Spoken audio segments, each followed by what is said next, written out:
ప్రార్థన చేసుకుందాం. మమ్మల్ని మిక్కిలిగా ప్రేమిస్తున్న మా ప్రియ పరలోక తండ్రి, జీవము కలిగిన మా దేవానికి స్తోత్రము చెల్లిస్తున్నాం. నాయనా, ఈ పగలంతా మమ్మల్ని కాపాడి ఈ రాత్రి సమయంలో నీ పాద సన్నిధిలో చేరి నిన్ను స్తుతించి నిన్ను గణపరిచి నిన్ను మయపరిచే భాగ్యాన్ని మాకు ఇచ్చిన దేవానికి స్తోత్రం చెల్లిస్తున్నాము. నాయనా, మేము ఈ యొక్క లోకములో ఉన్నామంటే అది కేవలము నీ యొక్క కృప ద్వారా మేము జీవించగలుగుతున్నాము. నీ కృప లేకుంటే ఒక క్షణం కూడా మేము ఈ యొక్క లోకంలో జీవించలేము. నీ కృపను బట్టి నీకు స్తోత్రములు. మా యొక్క ఆయుష్ కాలమును పొడిగించడం బట్టి నీకు స్తోత్రం చెల్లిస్తున్నాము. నాయన, మాకు ఇచ్చిన గొప్ప రక్షణకై మీకు స్తోత్రములు. విశ్వాసంలో బలపరుస్తూ స్థిరపరుస్తూ నడిపిస్తున్న విధానాన్ని బట్టి నీకు స్తోత్రములు చెల్లిస్తున్నాము. విశేషంగా నాయన, స్థానిక సంఘ సభ్యులు పెద్దలు నాయన అనేక భారంతో ఈ కూడికలను ఏర్పాటు చేసినారు. ఈ కూడికల ద్వారా అనేక ఆత్మలు రక్షింపబడినట్లు కృప చూపండి. విశ్వాసులు స్థిర విశ్వాసంలో స్థిరపడి బలపడినట్లు కృప చూపమని ప్రార్థిస్తున్నాం. నాయన, మరి నీ సేవకులను దూరదేశం నుండి మా మధ్యకు క్షేమంగా నడిపించినందుకై మీకు స్తోత్రములు. నిన్నటి దినం నుండి మీకు దాసులను వాడుకొనిచున్న విధానాన్ని బట్టి నీకు స్తోత్రం చెల్లిస్తున్నాము. విత్తబడిన వాక్యాన్ని ఫలింపచేయండి. నిన్ను నమ్మిన బిడ్డలు విశ్వాసంలో బలపడినట్లు నిన్ను నమ్మని వారు నాయనా నీ వాక్యానికి లోబడి నిన్ను నమ్ముకొని మారు మనసు పొంది రక్షింపబడినట్లు కృప చూపమని ప్రార్థిస్తున్నాం. నేను ఇంకా రావాల్సిన వారిని మీరు సకాలంలో నడిపించండి. ఈ కూడిక ద్వారా నీకు మహిమ ఘనత ప్రభావం కలిగించుకోనండి. పాటల ద్వారా నీకు మహిమ కలిగించుకున్నారు. వాక్యం ద్వారా నీకు మహిమ కలిగించుకోమని ఈ కూడికకు మీరే ఆది అంతమునైండి నడిపించి నీ నామానికి మహిమ కలిగించుకోరమని యేసుక్రీస్తు పేరున వేడుకొని ಪ್ರಾರ್ಥಿಸುತ್ತೇನೆ ತಂದ್ರಿ. ದೇವರ ಪವಿತ್ರ ನಾಮಕ್ಕೆ ಸ್ತೋತ್ರವನ್ನು ಸಲ್ಲಿಸುತ್ತಾ ಕೂಡಿ ಬಂದಂಥ ಎಲ್ಲ ಪ್ರಿಯ ದೈವಜನರಿಗೂ, ಸ್ಥಳೀಯ ಸಭಾ ಹಿರಿಯರಿಗೆ, ದೈವಜನರಿಗೆ ಕ್ರಿಸ್ತನಲ್ಲಿ ಸಂಜೆಯ ವಂದನೆಗಳನ್ನು ಸಲ್ಲಿಸ್ತೇನೆ.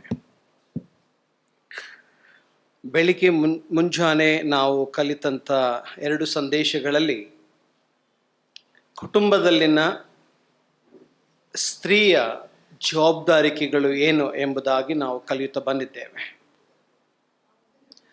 ಸ್ತ್ರೀ ವೈಫ್ ಅನ್ನೋದಾದರೆ ಆಕೆ ಎಲುಬಿನಿಂದ ಬಂದಂಥ ಆದಾಮನ ರಿಬ್ಬಿಂದ ಬಂದಂಥ ಒಂದು ಸ್ತ್ರೀ. ಆಕೆ ಹೆಲ್ಪರ್ ಎಂಬುದಾಗಿ ನಾವು ನೋಡ್ತಾ ಬಂದೋ. ಆಕೆ ಕೌಂಟರ್ ಪಾರ್ಟ್ ಅಥವಾ ಟು ಬಿ ಸಾಫ್ಟ್ ಎಂಬ ಪದ ಅಲ್ಲಿ ಉಪಯೋಗಿಸಲ್ಪಟ್ಟದೆ. ಆಕೆಯ ಗುಣ, ಸ್ತ್ರೀಯ ಗುಣ ಸೃಷ್ಟಿಯಲ್ಲಿಯೇ ನಮಗೆ ತಿಳಿಸಲ್ಪಟ್ಟಿರುವಂಥದ್ದು ಸ್ಪಷ್ಟವಾಗಿ ಆದಿಕಾಂಡ ಪುಸ್ತಕದಲ್ಲಿ ನಾವು ನೋಡ್ತಾ ಬಂದಿದ್ದೇವೆ. ಸೊ ಹಾಗಾಗಿ ಪ್ರತಿ ಕುಟುಂಬದಲ್ಲಿ ಸ್ತ್ರೀಯ ಜವಾಬ್ದಾರಿಕೆ ನೋಡೋದಾದರೆ ಜಸ್ಟ್ ಆ ಪಾಯಿಂಟ್ಸ್ಗಳನ್ನ ನಾನು ರಿವಿಷನ್ ಮಾಡಿ ನಾನು ಈ ಸಂಜೆಯ ಸ್ಟಡೀಸಿಗೆ ನಾವು ಹೋಗುವ. ಮೊದಲನೇದಾಗಿ ಸಬ್ಮಿಟ್ ಯುವರ್ ಓನ್ ಹಸ್ಬೆಂಡ್. ನಿನ್ನ ಗಂಡಂದಿನಿಗೆ ನೀನು ಅಧೀನಳಾಗಿರಬೇಕು. ಸೊ ಅಧೀನ ಎಂಬುದಾಗಿ ನೋಡುವಾಗ ಇನ್ಫೀರಿಯಾರಿಟಿಯ ಆ ಅಭಿಪ್ರಾಯದಲ್ಲಿ ಅಲ್ಲ. ಸೊ ಟು ರ್ಯಾಂಕ್ ಅಂಡರ್ ಎಂಬ ಪದ ಅಲ್ಲಿ ನಾವು ನೋಡ್ತೇವೆ. ಸೊ ಸಬ್ಮಿಷನ್ ಎಂಬುದಾಗಿ ಹೇಳುವಾಗ ಗೆಲ್ಲುವ, ವಶಪಡಿಸಿಕೊಳ್ಳುವ ಆ ದೃಷ್ಟಿಯಲ್ಲಿ ಕರ್ತನಲ್ಲಿ ಹೇಳಿಲ್ಲ. ಹಸ್ಬೆಂಡ್ ಅಂಡ್ ವೈಫ್ ಅವರು ಈಕ್ವಲ್ ಎಂಬುದಾಗಿ ನೋಡ್ತೇವೆ. ದೇವರು ತ್ರೈಕ ದೇವರು, ಆತನು ತಂದೆ ಮಗ ಪವಿತ್ರ ಆತ್ಮನು, ಅವರು ಈಕ್ವಲ್ ಆಗಿದ್ದಾರೆ. ಅವರ ಗುಣಲಕ್ಷಣಗಳಲ್ಲಿ ಸತ್ವಗಳಲ್ಲಿ ಹೇಗೆ ಅವರು ಈಕ್ವಲ್ ಆಗಿದ್ದಾರೋ ಹಾಗೆಯೇ ಹಸ್ಬೆಂಡ್ ಅಂಡ್ ವೈಫ್ ಕೂಡ ಹಾಗೆಯೇ ಎಂಬುದಾಗಿ ನಾವು ನೋಡ್ತೇವೆ. ಆದರೆ ಚರ್ಚ್ನ ಆರ್ಡರ್ಸ್ಗೆ ಬರುವಾಗ ಅಲ್ಲಿ ಪೌಲನು ಆ ವಿಷಯವಾಗಿ ಮಾತನಾಡಿದ್ದಾನೆ. ಮೋಶೆ ಆ ಕುರಿತಾಗಿ ಧರ್ಮಶಾಸ್ತ್ರದಲ್ಲೂ ಕೂಡ ಮಾತನಾಡಿದ್ದಾನೆ. ಎರಡನೇದಾಗಿ ಸ್ತ್ರೀ ಗಂಡನನ್ನ ಗೌರವಿಸಬೇಕು. ಎಫೆಸ 5ನೇ ಅಧ್ಯಾಯ 33ನೇ ವಚನಕ್ಕೆ ಬರುವಾಗ ಗಂಡನಿಗೆ ರೆಸ್ಪೆಕ್ಟ್ ಅನ್ನ ನೀನು ಕೊಡುವ ಸ್ತ್ರೀ ಆಗಿರಬೇಕು ಎಂಬುದಾಗಿ.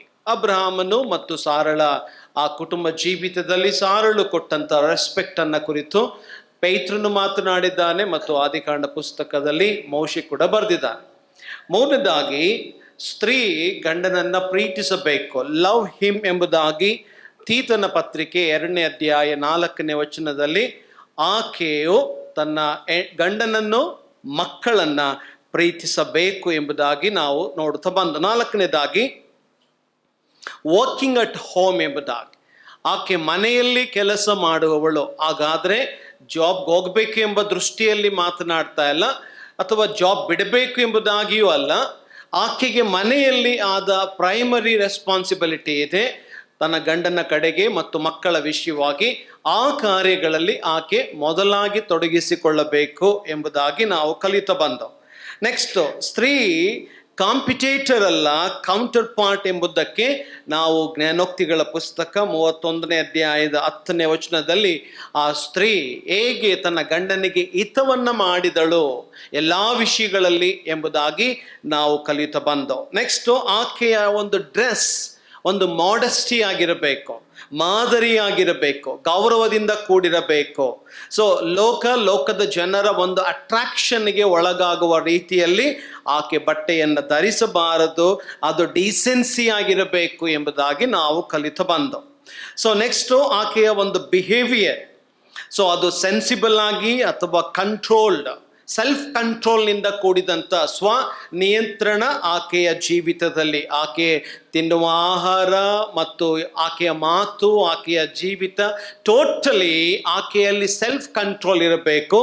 ಯಾಕಂದರೆ ಸೋಬರ್ ಮೈಂಡೆಡ್ ಎಂಬುದಾಗಿ, ಜಿತೇಂದ್ರಿಯಳಾಗಿ ಆಕೆ ಎಚ್ಚರಿಕೆಯಿಂದ, ಅಂದರೆ ಕ್ವೈಟ್ಲಿ ಅಥವಾ ಸೀರಿಯಸ್ಲಿ ಆಕೆಯ ಮಾತು ಅದು ಸ್ಮೈಲಿಂದ ಕೂಡಿರಬೇಕು, ಅದು ಜಾಯಿಂದ ಕೂಡಿದಂಥದ್ದು. ಅಂದರೆ ಹೆಚ್ಚು ನಗುವಂಥದ್ದಲ್ಲ, ಯಾವಾಗಲೂ ನಗುವಂಥದ್ದಲ್ಲ. ಗಾದೆ ಹೀಗೆ ಹೇಳ್ತಾರಲ್ಲ, ನಗುವಂಥ ಸ್ತ್ರೀಯನ್ನ ನಂಬಬಾರ್ದು, ಅಳುವಂಥ ಪುರುಷನನ್ನ ನಂಬಬಾರ್ದು ಎಂಬುದಾಗಿ ಗಾದೆ ಕೂಡ ಇದೆ. ಹಾಗಾಗಿ ಹೆಚ್ಚು ಯಾವಾಗಲೂ ನಗ್ತಾ ಇದ್ರೆ ಸ್ತ್ರೀಗೆ ರೆಸ್ಪೆಕ್ಟ್ ಇರೋದಿಲ್ಲ. ಸೊ ಜಾಯ್ ಅದು ವಿತ್ ಸ್ಮೈಲ್ ಇಂದ ಕೂಡಿರಬೇಕು, ಅದು ಪರಿಸ್ಥಿತಿಗೆ ತಕ್ಕಂತ ರೀತಿಯಲ್ಲಿ. ಮತ್ತು ಆಕೆಯ ವಾಕ್ ಇದೆಯಲ್ಲ, ಅದು ಸ್ಪ್ರಿಂಗ್ ರೀತಿಯಲ್ಲಿ, ಅಂದ್ರೆ ಅಷ್ಟು ಆಕ್ಟಿವ್ ಆಗಿರಬೇಕು ಆಕೆ ಎಂಬುದಾಗಿ ನಾವು ನೋಡ್ತೇವೆ. ನೆಕ್ಸ್ಟ್, ಆಕೆಯ ಡಿಗ್ನಿಟಿ, ಆಕೆಯ ಒಂದು ಗೌರವ ಅದು ಪ್ರಶಾಂತತೆಯಿಂದ ಕೂಡಿದ್ದಾಗಿರಬೇಕು. ಸೊ ಇದು ಸ್ತ್ರೀ ಕಾಪಾಡಿಕೊಳ್ಳಬೇಕಾದದ್ದು. ಸೊ ನಂತರ ನಾನು ಕೊನೆ ಪಾಯಿಂಟಲ್ಲಿ ನಾನು ಹೇಳ್ತಾ ಬಂದೆ, ದೇವರು ಫ್ಯಾಮಿಲಿಯನ್ನು ಉಂಟು ಮಾಡಿದ್ದು ಫೆಲೋಶಿಪ್ನಲ್ಲಿ ಇರಲಿಕ್ಕೋಸ್ಕರ. ನಾವು ಫೆಲೋಶಿಪ್ ಅಲ್ಲಿ ಫ್ಯಾಮಿಲಿ ಆಗಿ ಇಲ್ಲದಿದ್ದರೆ, husband and wife and children relationship ಅಲ್ಲಿ ಫೆಲೋಶಿಪ್ ಇಲ್ಲದಿದ್ದರೆ, ಸೊ ಏನೆಲ್ಲ ನಮ್ಮ ಮಿನಿಸ್ಟ್ರಿ ಆಗಿರ್ಬೋದು, ನಾವು ತೋರಿಕೆಗೋಸ್ಕರವಾಗಿ ಕೊಡುವ ಎಲ್ಲ ಪ್ರಯಾರಿಟೀಸ್ಗಳಾಗಿರ್ಬೋದು, ಎಲ್ಲವೂ ಕೂಡ ವ್ಯರ್ಥ. ಯಾಕಂದ್ರೆ ದೇವರು ಆದಾಮ ಹವ್ವಳನ್ನು ಉಂಟು ಮಾಡಿದ್ದು ಅವರೊಟ್ಟಿಗೆ ಇರಲಿಕ್ಕೋಸ್ಕರ. ನಮ್ಮ ಕರ್ತನಾದ ಯೇಸು ಕ್ರಿಸ್ತನು ಶಿಷ್ಯರನ್ನು ಆರಿಸಿಕೊಂಡದ್ದು ಅವರು ಆತನೊಟ್ಟಿಗೆ ಇರಲಿಕ್ಕೋಸ್ಕರ. ದೇವರ ಕುಟುಂಬವನ್ನು ಸ್ಥಾಪಿಸಿದ್ದು ಆ ಕುಟುಂಬ ಒಟ್ಟಾಗಿ ಇರಲಿಕ್ಕೋಸ್ಕರ. ಫ್ಯಾಮಿಲಿ ಅನ್ನೋದಾದರೆ ಡ್ವೆಲ್ಲಿಂಗ್ ಟುಗೆದರ್ ಎಂಬುದಾಗಿ ನಾವು ಕಲಿಯುತ್ತಾ ಬಂದಿದ್ದೇವೆ. ಸೊ ಹಾಗಾಗಿ ಇದೊಂದು ಲೈಫ್ ಲಾಂಗ್ ಪ್ರಾಜೆಕ್ಟ್ ಎಂಬುದಾಗಿ ನಾವು ಕಲಿಯುತ್ತಾ ಬಂದಿದ್ದೇವೆ. ಸೊ ಫ್ಯಾಮಿಲಿಯಲ್ಲಿ ಇವತ್ತಿನ ಈ ಸಂಜೆಯ ಒಂದು ಸ್ಟಡಿಗೆ ನಾವು ಬರೋದಾದರೆ, ಹೆಡ್ಶಿಪ್ ಅನ್ನ ಪುರುಷನಿಗೆ ಕರ್ತನು ಕೊಟ್ಟಿದ್ದಾನೆ. ಹೆಡ್ಶಿಪ್ ನೋಡಿ, ಯಜಮಾನತ್ವ. ಅದಕ್ಕಾಗಿ ನನ್ನೊಟ್ಟಿಗೆ ಆದಿಕಾಂಡ ಪುಸ್ತಕ 3ನೇ ಅಧ್ಯಾಯದ 16ನೇ ವಚನದ ಮಿಡಲ್ ಪಾರ್ಟ್ ಅನ್ನೇ ನೋಡ್ರಿ. 3ನೇ ಅಧ್ಯಾಯದ 16ನೇ ವಚನ, ಗಂಡನ ಮೇಲೆ ನಿನಗೆ ಆಶೆ ಇರುವುದು, ಅವನು ನಿನಗೆ ಒಡೆಯನಾಗುವನು, ಅವನು ನಿನಗೆ ಒಡೆಯನಾಗುವನು. ಯುವರ್ ಹಸ್ಬೆಂಡ್ ಅಂಡ್ ಈ ಶಾಲ್ ರೂಲ್ ಓವರ್ ಯು. ಆತನು ನಿನ್ನನ್ನ ಆಳ್ವಿಕೆ ಮಾಡಲಿಕ್ಕಿದ್ದಾನೆ, ನಿನ್ನ ಮೇಲೆ ಆಳ್ವಿಕೆ ಮಾಡಲಿಕ್ಕಿದ್ದಾನೆ, ನಿನ್ನ ಮೇಲೆ ದೊರೆತನ ಮಾಡಲಿಕ್ಕಿದ್ದಾನೆ ಎಂಬ ಪದ ಅಲ್ಲಿ ಉಪಯೋಗಿಸಲ್ಪಟ್ಟದೆ. ಸೊ ರೂಲ್ ಎಂಬುದಾಗಿ ಹೇಳುವಾಗ ಅಲ್ಲಿ ಡಿಕ್ಟೇಟರ್ಶಿಪ್ ಅಲ್ಲ. ನಾವಿಲ್ಲಿ ಗಮನಿಸಬೇಕಾದದ್ದು, ಹಸ್ಬೆಂಡ್ಗೆ ಫ್ಯಾಮಿಲಿಯಲ್ಲಿ ಹೆಡ್ಶಿಪ್ ಕೊಡಲ್ಪಟ್ಟಿದೆ. ಈ ಶಾಲ್ ರೂಲ್ ಓವರ್ ಯು ಎಂಬುದಾಗಿ ಹೇಳೋದಾದರೆ ಇಲ್ಲಿ ನಾವು ಗಮನಿಸಬೇಕು, ಅದು ಡಿಕ್ಟೇಟರ್ಶಿಪ್ ಅಲ್ಲ ಎಂಬುದು. ಯಾಕಂದ್ರೆ ಡಿಕ್ಟೇಟರ್ಶಿಪ್ ಅನ್ನ ಫ್ಯಾಮಿಲಿಯಲ್ಲಾಗಲಿ ಚರ್ಚಲ್ಲಾಗಲಿ ಕರ್ತನು ಕೊಟ್ಟಿಲ್ಲ. ಎಷ್ಟು ಬಾರಿ ಸೈತಾನನು ಇದನ್ನ ರಿವರ್ಸ್ ಮಾಡ್ತಾನೆ. ಹೆಡ್ಶಿಪ್ ಅನ್ನ ರಿವರ್ಸ್ ಮಾಡಲಿಕ್ಕೆ ಮನೆಯಲ್ಲಿ, ಚರ್ಚಲ್ಲಿ ಆತನು ಪ್ರಯತ್ನ ಮಾಡ್ತಾನೆ. ಸೊ ಫ್ಯಾಮಿಲಿಯ ವಿಷಯವಾಗಿ ಆತನು ಮೊದಲಿಂದ ಮಾಡಿದ ಕಾರ್ಯಗಳು ನಾವು ನಿನ್ನೆ ಅಭ್ಯಾಸ ಮಾಡ್ತಾ ಬಂದಿದ್ದೇವೆ. ಸೊ ಸೈತಾನನು ಈತನು ಮೂಲ ಸಂಸ್ಥಾಪಕನಲ್ಲ, ಈತನೊಬ್ಬ ಕ್ರಿಯೇಟರ್ ಅಲ್ಲ, ಆತನೊಬ್ಬ ಕ್ರಿಯೇಷನ್. ಆತನು ಸೃಷ್ಟಿಸಲ್ಪಟ್ಟನು, ಆತನೊಬ್ಬ ಸೃಷ್ಟಿ. ಬಟ್ ಆತನೊಬ್ಬ ಕ್ಲೆವರ್ ಆಗಿದ್ದಾನೆ. ಅವನ ಒಂದು ಕ್ಲೆವರ್ ಹೇಗಿದೆ ಎಂಬುದಾಗಿ ಹೇಳೋದಾದ್ರೆ ನೀವು HKL ಪುಸ್ತಕದಲ್ಲಿ ನಾವು ನೋಡ್ಬೋದು 28ನೇ ಅಧ್ಯಾಯಕ್ಕೆ ಬರುವಾಗ. ಸೊ ಆತ ನಿಜವಾದ ಕ್ಯಾರೆಕ್ಟರ್ ಏನನ್ನೋದಾದ್ರೆ ಸೈತಾನನದ್ದು, ಈ ವೇಷ ಹಾಕಿಕೊಂಡು ಒಬ್ಬ ಮೂಲ ಸ್ಥಾಪಕನ ಆಗಿ ಕಾರ್ಯಗಳನ್ನು ಆತನು ಮಾಡ್ಲಿಕ್ಕಿದ್ದಾನೆ. ಇದೇನು ಆಶ್ಚರ್ಯವಲ್ಲ. ಸೈತಾನನು ಪ್ರಕಾಶವುಳ್ಳ ದೇವದೂತನ ವೇಷವನ್ನ ಹಾಕಿಕೊಳ್ಳುವುದು ಆಶ್ಚರ್ಯವಲ್ಲ ಎಂಬುದಾಗಿ ಪಾಲ್ 2 ಕೊರಿಂಥ ಪತ್ರಿಕೆ 11ನೇ ಅಧ್ಯಾಯ 14ನೇ ವಚನದಲ್ಲಿ ಹೇಳ್ತಾನೆ. ಆತನು ವೇಷವನ್ನ ಹಾಕಿಕೊಂಡು ದೇವರು ಸೃಷ್ಟಿ ಮಾಡಿರುವಂತ ಈ ಒಂದು ಪ್ಲಾನ್ ಮತ್ತು ಪರ್ಪಸ್ ಅನ್ನ ಆತನು ರಿವರ್ಸ್ ಮಾಡುವ ಕಾರ್ಯವನ್ನ ಆತನು ಮಾಡ್ತಾನೆ. ಹಾಗೆ ಮಾಡಿದ ಕಾರ್ಯವು ನಾವು ನೋಡ್ತೇವೆ ಆದಿಕಾಂಡ ಪುಸ್ತಕ 3ನೇ ಅಧ್ಯಾಯದಲ್ಲಿ. ಆ ಸರ್ಪದ ಬಾಡಿಯನ್ನ ಆತನು ತನ್ನ ಕಂಟ್ರೋಲ್ಗೆ ತೆಗೆದುಕೊಂಡ, ಸರ್ಪವನ್ನು ಉಪಯೋಗಿಸಿಕೊಂಡು ದೇವರ ವರ್ಡ್ ಏನ್ ಹೇಳಲ್ಪಟ್ಟಿದೆಯೋ ಆ ವರ್ಡ್ ಬಗ್ಗೆ ಕ್ವಶನ್ ಅನ್ನ ಪ್ರಾರಂಭಿಸಿದ. ಪ್ರಶ್ನೆ ಮಾಡುವಂಥದ್ದು ಸಹಜವಾದ ನೇಚರ್ ಆತನದು, ಆತನ ಒಂದು ಟ್ಯಾಕ್ಟಿಸ್ ಅದು, ಅವನ ಕುತಂತ್ರ ಪ್ರಶ್ನಿಸುವುದರ ಮುಖಾಂತರವಾಗಿ. ಸೊ ಫ್ಯಾಮಿಲಿಯಲ್ಲಿ ಬರುವಾಗಲೂ ಇದೇ ಪ್ರಶ್ನೆಗಳನ್ನ ಮಾಡ್ತಾನೆ, ಚರ್ಚ್ಗಳಲ್ಲೂ ಕೂಡ ಇದೇ ಪ್ರಶ್ನೆಗಳನ್ನ ಆತನು ಇವತ್ತು ಮಾಡ್ತಾನೆ. ಸೊ ಈ ಪ್ರಶ್ನೆ ಮಾಡೋ ಇಂಟೆನ್ಷನ್ ಏನು? ಸೊ ಆತನು ದೇವರ ವಾಕ್ಯವನ್ನ ಆತನು ತಿರಸ್ಕಾರ ಮಾಡುವ ದೃಷ್ಟಿಯಲ್ಲಿ, ಅವಳೊಟ್ಟಿಗೆ ಆತನು ಮಾತನಾಡುವಾಗ ಪ್ರಶ್ನಿಸಿದ್ದರ ಆ ಮೂಲ ಉದ್ದೇಶ ಆ denied the word of god ಎಂಬುದಾಗಿ ನೋಡ್ತೇವೆ. ಹೇಗೆ ತಿರಸ್ಕರಿಸಿದ? 5ನೇ ವಚನದಲ್ಲಿ ಆತನು ಸಬ್ಸ್ಟಿಟ್ಯೂಟ್ ಆಗಿ ಒಂದು ವರ್ಡ್ ಅನ್ನ ಅವಳಿಗೆ ಹೇಳ್ತಾನೆ, ನೀ ದೇವರಂತೆ ಆಗುತ್ತೆ, ನೀನು ದೇವರಂತಾಗುತ್ತೆ, ನೀ ತಿನ್ನಬಹುದು, ಯಥೇಚ್ಛವಾಗಿ ತಿನ್ನಬಹುದು, ನೀ ದೇವರಂತಾಗುತ್ತಿ ಎಂಬುದಾಗಿ ಹೇಳಿದಂತ ಒಳ್ಳೆದರ ಮತ್ತು ಕೆಟ್ಟದರ ಅರಿವನ್ನ ಹುಟ್ಟಿಸುವ ಆ ಮರದ ಹಣ್ಣನ್ನ ನೀ ತಿಂದ್ರೆ ಅದರ ಬಗ್ಗೆ ನೀ ತಿಳಿದು ನೀ ದೇವರಂಗಾಗುತ್ತೆ. ಹೇಗೆ ಆತನ್ನು ಟ್ವಿಸ್ಟ್ ಮಾಡ್ತಾನೆ. ಸೊ ಇವತ್ತು ಚರ್ಚ್ಗಳಲ್ಲಿ ಟೀಚಿಂಗಲ್ಲಿ ಟ್ವಿಸ್ಟ್ ಮಾಡುವಂಥ ಟೀಚಿಂಗ್ಗಳು ಉಂಟು. ಎಷ್ಟು ಟೀಚಿಂಗ್ಗಳು ನಮ್ಮ ಸುತ್ತ ಮಶ್ರೂಮ್ ರೀತಿಯಲ್ಲಿ ಬೆಳಕೊಂಡಿರುವಂಥದ್ದು ಈ ಟ್ವಿಸ್ಟ್ ಆಗಿರುವಂಥ ವಾಕ್ಯಗಳೇ. ಆತನ ಟ್ವಿಸ್ಟ್ ಮಾಡುವಂಥದ್ದು ಎಂಥದ್ದು, ಯಾವ ವಿಷಯದಲ್ಲಿ ಅನ್ನೋದನ್ನ ನಾವು ತಿಳಿಬೇಕಾದರೆ ದೇವರ ವಾಕ್ಯದ ಸ್ಪಷ್ಟ ಬೋಧನೆಯಲ್ಲಿ ಸಭೆ ಮತ್ತು ಫ್ಯಾಮಿಲಿ ಕಟ್ಟಲ್ಪಟ್ಟದ್ದಾಗಿರಬೇಕು. ಅವನ್ನು ಟ್ವಿಸ್ಟ್ ಮಾಡಿ ಆತನು ಅವರನ್ನ ಕೆಡಿಸಿದನು ಎಂಬುದಾಗಿ ನೋಡುತ್ತೇವೆ. ಹೊಸ ಒಡಂಬಡಿಕೆಗೆ ಬರುವಾಗ ಕರ್ತನಾದ ಯೇಸು ಕ್ರಿಸ್ತನ ಬಳಿಗೂ ಆತನು ಬಂದ. 3 ಬಾರಿ ಕರ್ತನ ಬಳಿಗೆ ಆತನು ಮಾತನಾಡಿದ.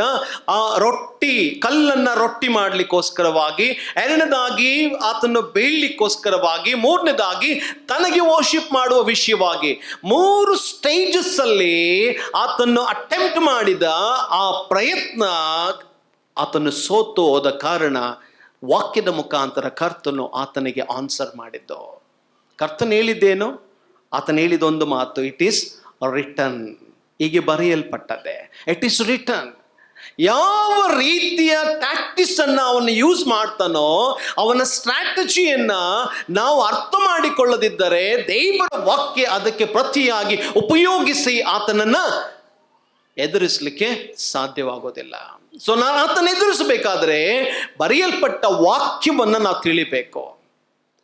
ಚರ್ಚ್ಗಳಿಗೆ ಯೋಹಾನನಿಗೆ ಬರಿತಾನೆ, ಶರೀರದ ಆಶೆ, ಕಣ್ಣಿನ ಆಶೆ, ಬದುಕು ಬಾಳಿನ ಡಂಬ, ಈ 3 ಏರಿಯಾಗಳಲ್ಲಿ ನೀವು ಎಚ್ಚರಿಕೆ ಆಗಿರ್ರಿ. ಇವತ್ತಿನ ಎಲೆಕ್ಟ್ರಾನಿಕ್ ಗೆಜೆಟ್ಸ್, ಇವತ್ತಿನ ಕಮರ್ಷಿಯಲ್ ಬಾಬೆಲ್. ಸೊ ಆ ಕಮರ್ಷಿಯಲ್ ಬಾಬೆಲ್ ಬೀಳು ತನಕ ಈ ಕಣ್ಣಿನ ಆಶೆ, ಶರೀರದ ಆಶೆ, ಬದುಕು ಬಾಳಿನ ಡಂಬ ಇವುಗಳ ವಿಷಯದಲ್ಲಿ ಎಚ್ಚರಿಕೆಯಾಗಿರಬೇಕು. ಯಾವುದೆಲ್ಲ ಗ್ರಾಫಿಗಳಿದೆಯಲ್ಲ ಈಗ, ಎಲ್ಲ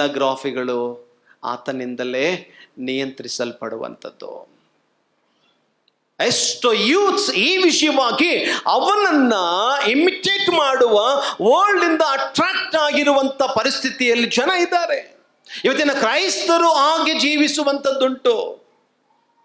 ಅದಕ್ಕಾಗಿ ಲೋಕವನ್ನಾಗಲಿ, ಲೋಕದಲ್ಲಿರುವಗಳನ್ನಾಗಲಿ, ಲೋಕ ಅನ್ನೋ ಪದಗಳನ್ನು ಯೋಹಾನನು ಬರೆಯುವಾಗ ಕಾಸ್ಮೋಸ್ ಎಂಬುದಾಗಿ ಹೇಳ್ತಾನೆ. ಕಾಸ್ಮೋಸ್ ಅಂದ್ರೆ ಇವತ್ತಿನ ಕಾಸ್ಮೆಟಿಕ್ಸ್. ಏನೆಲ್ಲ ಲೋಕದಲ್ಲಿ ಇರುವಂತ ಎಲ್ಲ ಕಾಸ್ಮೆಟಿಕ್ ಸಂಬಂಧಪಟ್ಟಂತ ಎಲ್ಲ ಸಂಗತಿಗಳ ವಿಷಯದಲ್ಲಿ ನಾವು ಎಚ್ಚರಿಕೆ ಆಗಿರಬೇಕು. ಬಟ್ ಈ ಬಾಬೆಲ್ ಬೆಳ್ಳಿಕ್ಕಿದೆ. ರೆವಲ್ಯೂಷನ್ ಚಾಪ್ಟರ್ 18ಗೆ ಬರುವಾಗ ಬಿದ್ದಳು ಬಾಬೆಲ್ ಎಂಬ ಮಹಾನಗರಿ ಎಂಬುದಾಗಿ. So commercial Babel. Chapter 17 religious Babel. So ಯಾವುದು ಆದಿಕಾಂಡದಲ್ಲಿ ಪ್ರಾರಂಭವಾಗಿದೆಯೋ ಅದು ಇವತ್ತು ಉಂಟು, ಇವತ್ತಿನ ವರ್ಲ್ಡ್ ಚರ್ಚ್ ಅಲ್ಲಿ ಉಂಟು. ಈ ವರ್ಲ್ಡ್ ಚರ್ಚ್ ಅಲ್ಲಿ ಇರುವಂತ ಈ ರಿಲಿಜಿಯಸ್ ಬಾಬೆಲ್ ಆಗಿರ್ಬೋದು, ಕಮರ್ಷಿಯಲ್ ಬಾಬೆಲ್ ಆಗಿರ್ಬೋದು, ಟೋಟಲಿ ಅದು ಬಿದ್ದು ಹೋಗುತ್ತೆ, ಬೀಳುವ ತನಕ. ಇವತ್ತು ಕ್ರೈಸ್ತ ಸಭೆ ಎತ್ತಲ್ಪಡುವಿಕೆವರೆಗೆ ನಾನು ಮತ್ತು ನಾವು ಚರ್ಚ್ನಲ್ಲಿ ಈ ಟೀಚಿಂಗ್ ಅನ್ನ ಎಚ್ಚರದಿಂದ ನಾವು ಕಾಪಾಡಿಕೊಂಡವರಾಗಿ, ಸರಿಯಾದಂಥ ಸಿದ್ಧಾಂತವನ್ನ ಕಾಪಾಡಿಕೊಂಡ ಕ್ರೈಸ್ತ ಸಭೆಯನ್ನ ನಾವು ಕಾಪಾಡಿಕೊಳ್ಳಬೇಕು. ಅದಕ್ಕಾಗಿ ಆ ಸೈತಾನನ ಈ ಕುತಂತ್ರಗಳನ್ನ ನಾವು ಎಚ್ಚರಿಕೆಯಿಂದ ಗಮನಿಸಬೇಕು. 2 ಕೊರಿಂಥ ಪತ್ರಿಕೆ 11ನೇ ಅಧ್ಯಾಯ 3ನೇ ವಚನಕ್ಕೆ ಬರುವಾಗ ಆತ ನಮ್ಮ ಮೈಂಡ್ ಇಂದ, ಆ ಟೀಚಿಂಗ್ ನ ಮುಖಾಂತರ ನಮ್ಮ ಮೈಂಡ್ ಅನ್ನ ಆತನು ಡಿಸ್ಟ್ರಾಕ್ಟ್ ಮಾಡ್ತಾನೆ. ಅದಕ್ಕೆ ಪಾಲ್ ಹೇಳ್ತಾನೆ, ನನಗೆ ಭಯ ಉಂಟು, ನಿಮ್ಮ ವಿಷಯದಲ್ಲಿ ನನಗೆ ಭಯ ಉಂಟು. ಅದಕ್ಕಾಗಿ ಅವಳು ಸರ್ಪದ ಕುಯುಕ್ತಿಗೆ ಒಳಬಿದ್ದು ಮೋಸ ಹೋದ ಹಾಗೆ ನೀವು ಮೋಸ ಹೋಗದ ಹಾಗೆ ಕೊರಿಂಥ ವಿಶ್ವಾಸಿಗಳೇ ನೀವು ಎಚ್ಚರವಾಗಿರ್ರಿ, ನಿಮ್ಮ ಪಾತಿವ್ರತ್ಯವನ್ನ ನೀವು ಕಾಪಾಡಿಕೊಳ್ಳ್ರಿ. ಸೊ ನಿಮ್ಮ ಪ್ಯೂರಿಟಿಯನ್ನ ಕಾಪಾಡಿಕೊಳ್ಳ್ರಿ. ಸೊ ಸ್ಪಿರಿಚುಲಿ ಅನೇಕ ಮಲಿನವಾದ ಟೀಚಿಂಗ್ಗಳು ಬರುವಾಗ ನೀವು ನಿಮ್ಮ ಪಾತಿವ್ರತ್ಯವನ್ನ ಕಾಪಾಡಿಕೊಂಡು ಮೇಂಟೈನ್ ಯುವರ್ ಪ್ಯೂರಿಟಿ ಅಂತ ಹೇಳ್ತಾನೆ. ಕ್ರೈಸ್ತ ವಿಶ್ವಾಸಿಗಳು ಈ ವಿಷಯದಲ್ಲಿ ಎಚ್ಚರಿಕೆ ಆಗಬೇಕು. ನೋಡಿ, ಸ್ಪಿರಿಚುವಲ್ ವೆಪನ್ಸ್ ನಮಗೆ ಕೊಡಲ್ಪಟ್ಟದ್ದನ್ನ ಉಪಯೋಗಿಸಿ ಇವನನ್ನ ನಾವು ನಿಯಂತ್ರಿಸಲಿಕ್ಕೆ, ಎದುರಿಸಲಿಕ್ಕೆ ಸಾಧ್ಯ. ಅದಕ್ಕೆ 2 ಕೊರಿಂಥ ಪತ್ರಿಕೆ 10ನೇ ಅಧ್ಯಾಯದಲ್ಲಿ ಬರುವಾಗ ನಾವು ಹೋರಾಡುವಂಥದ್ದು ಮನುಷ್ಯ ಮಾತ್ರದವರ ಸಂಗಡ ಅಲ್ಲ. ನಾವು ಉಪಯೋಗಿಸುವಂತ ಆಯುಧಗಳು ಮನುಷ್ಯ ಮಾತ್ರದವರು ಉಪಯೋಗಿಸುವಂಥದ್ದಲ್ಲ, ರಾಜತ್ವಗಳ ಮೇಲೆ, ಅಂಧಕಾರದ ದೊರೆತನದ ಶಕ್ತಿಗಳ ಮೇಲೆಯೂ ಕ್ರಿಸ್ತನಿಗೆ ವಿರೋಧಿಸುವಂತ ಅನೇಕ ಕೋಟೆ ಕೊತ್ತಲಗಳನ್ನ ನಾವು ನಿಯಂತ್ರಿಸಿ ಕ್ರಿಸ್ತನಿಗೆ ಸೆರೆಯಾಗಿ ನಾವು ತರಬೇಕು ಅಂತ ಹೇಳ್ತಾನೆ. 2 ಕೊರಿಂಥಿಯನ್ಸ್ ಅಲ್ಲಿ ಆ ಮಾತನ್ನ ಹೇಳ್ತಾನೆ. 2 ಕೊರಿಂಥ ಪತ್ರಿಕೆ 10ನೇ ಅಧ್ಯಾಯ 2 ಕೊರಿಂಥ 10ನೇ ಅಧ್ಯಾಯ 4-5ನೇ ವಚನ. ನಾವು ಉಪಯೋಗಿಸುವ ಆಯುಧಗಳು ಲೋಕ ಸಂಬಂಧವಾದ ಆಯುಧಗಳಲ್ಲ, ಅವು ದೈವರ ಎಣಿಕೆಯಲ್ಲಿ ಬಲವಾಗಿದ್ದು ಕೋಟೆಗಳನ್ನ ಕೆಡವಿ ಹಾಕುವಂಥವುಗಳಾಗಿವೆ.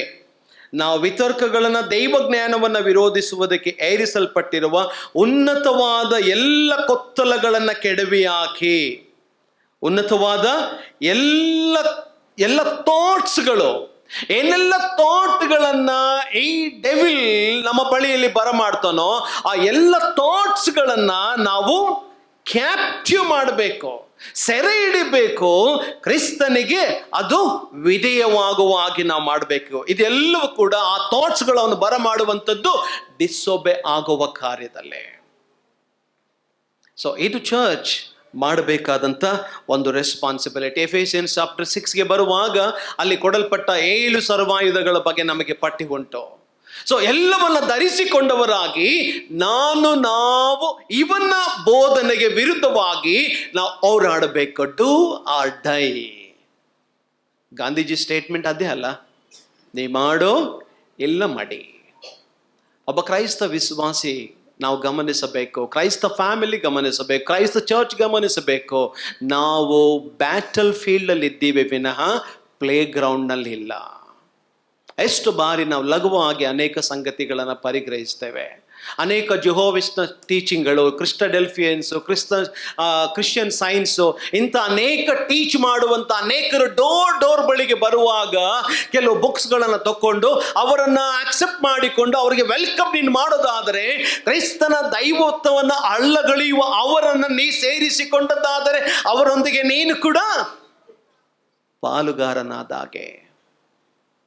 ಬಿ ಕೇರ್ಫುಲ್ ಅಂತಾನೆ ಜಾನ್ ಎಪಿಸ್ಟಲ್ ಅಲ್ಲಿ, ತನ್ನ 2ನೇ ಪತ್ರಿಕೆಯಲ್ಲಿ ಇದರ ಕುರಿತಾಗಿ ನೇರವಾಗಿ ಹೇಳ್ತಾನೆ. ಅವರನ್ನು ಸೇರಿಸಿಕೊಳ್ಳುವ ವಿಷಯದಲ್ಲಿ ನೀವೆಚ್ಚರಿಕೆ ಆಗಿರಿ, ಅವರ ದುಷ್ಕೃತ್ಯದಲ್ಲಿ ನೀವು ಕೂಡ ಸೇರಿದ ಹಾಗೆ. ಸೊ ಹಾಗಾಗಿ ಕ್ರೈಸ್ತ ಫ್ಯಾಮಿಲಿ, ಕ್ರೈಸ್ತ ಚರ್ಚ್, ಕರ್ತನು ಕೊಡಲ್ಪಟ್ಟಂತ ಈ ಒಂದು ಹೆಡ್ಶಿಪ್ ನ ಅಂಡರ್ನಲ್ಲಿ ನಾವು ಕೂಡಿ ಬರಬೇಕು. ಹೆಡ್ಶಿಪ್ ಅನ್ನೋದಾದ್ರೆ ಡಿಕ್ಟೇಟರ್ಶಿಪ್ ಅಲ್ಲ, ಲೀಡರ್ಶಿಪ್ ಇನ್ ಲವ್, ಪ್ರೀತಿಯಲ್ಲಿನ ನಾಯಕತ್ವ ಎಂಬುದಾಗಿ ನೋಡ್ತೇವೆ. ಈ ಪ್ರೀತಿಯಲ್ಲಿನ ನಾಯಕತ್ವವನ್ನ ಚರ್ಚ್ಗೆ ಮತ್ತು ಫ್ಯಾಮಿಲಿಯಲ್ಲಿರುವಂತ ಪುರುಷನಿಗೆ ಕರ್ತನು ಕೊಡ್ಲಿಕ್ಕೆ ಆತನು ಮಾಡಿದ್ದೇನೋ. ಈ ಹೆಡ್ಶಿಪ್ ಅನ್ನ ಆತನು ಕ್ಯಾಪ್ಚರ್ ಮಾಡಿದ. ಯಾವಾಗ ಅವಳನ್ನ ಆತನು ಅಟ್ಯಾಕ್ ಮಾಡಿದನೋ, ಅದರ ಮುಖಾಂತರವಾಗಿ ಆದಾಮನಿಗೆ ಕೊಡಲ್ಪಟ್ಟಂತ ದೊರೆತನವನ್ನ ಆತನು ವಶಪಡಿಸಿಕೊಂಡಂತ ಆ ದೊರೆತನವು ನಮಗೆ ದೊರಕಿದ್ದೆಲ್ಲಿ? ಕೊಲೊಸ್ಸೆ ಪತ್ರಿಕೆ 2ನೇ ಅಧ್ಯಾಯ 15ನೇ ವಚನಕ್ಕೆ ಬರುವಾಗ, ಕೊಲೊಸೆನ್ಸ್ ಚಾಪ್ಟರ್ 2 ವರ್ಸ್ 15, ಕೊಲೊಸ್ಸೆ ಪತ್ರಿಕೆ 2ನೇ ಅಧ್ಯಾಯ 15ನೇ ವಚನ. ಆತನು ದೊರೆತನಗಳನ್ನು, ಅಧಿಕಾರಗಳನ್ನು ನಿರಾಯುಧರನ್ನಾಗಿ ಮಾಡಿ ಜಯೋತ್ಸವ ಮಾಡುತ್ತಾನೋ ಎಂಬಂತೆ ಶಿಲುಬೆಯ ಮೇಲೆ ಅವುಗಳನ್ನ ಜಯಿಸಲ್ಪಟ್ಟವುಗಳನ್ನಾಗಿ ಮೆರೆಸುತ್ತಾ ತೋರಿಸಿದನು. ಯಾಕೆ ಕೊಲೊಸ್ಸೆನ್ಸ್ ವಿಶ್ವಾಸಿಗಳಿಗೆ ಪಾಲ್ ಈ ಮಾತನ್ನು ಹೇಳ್ತಾನೆ?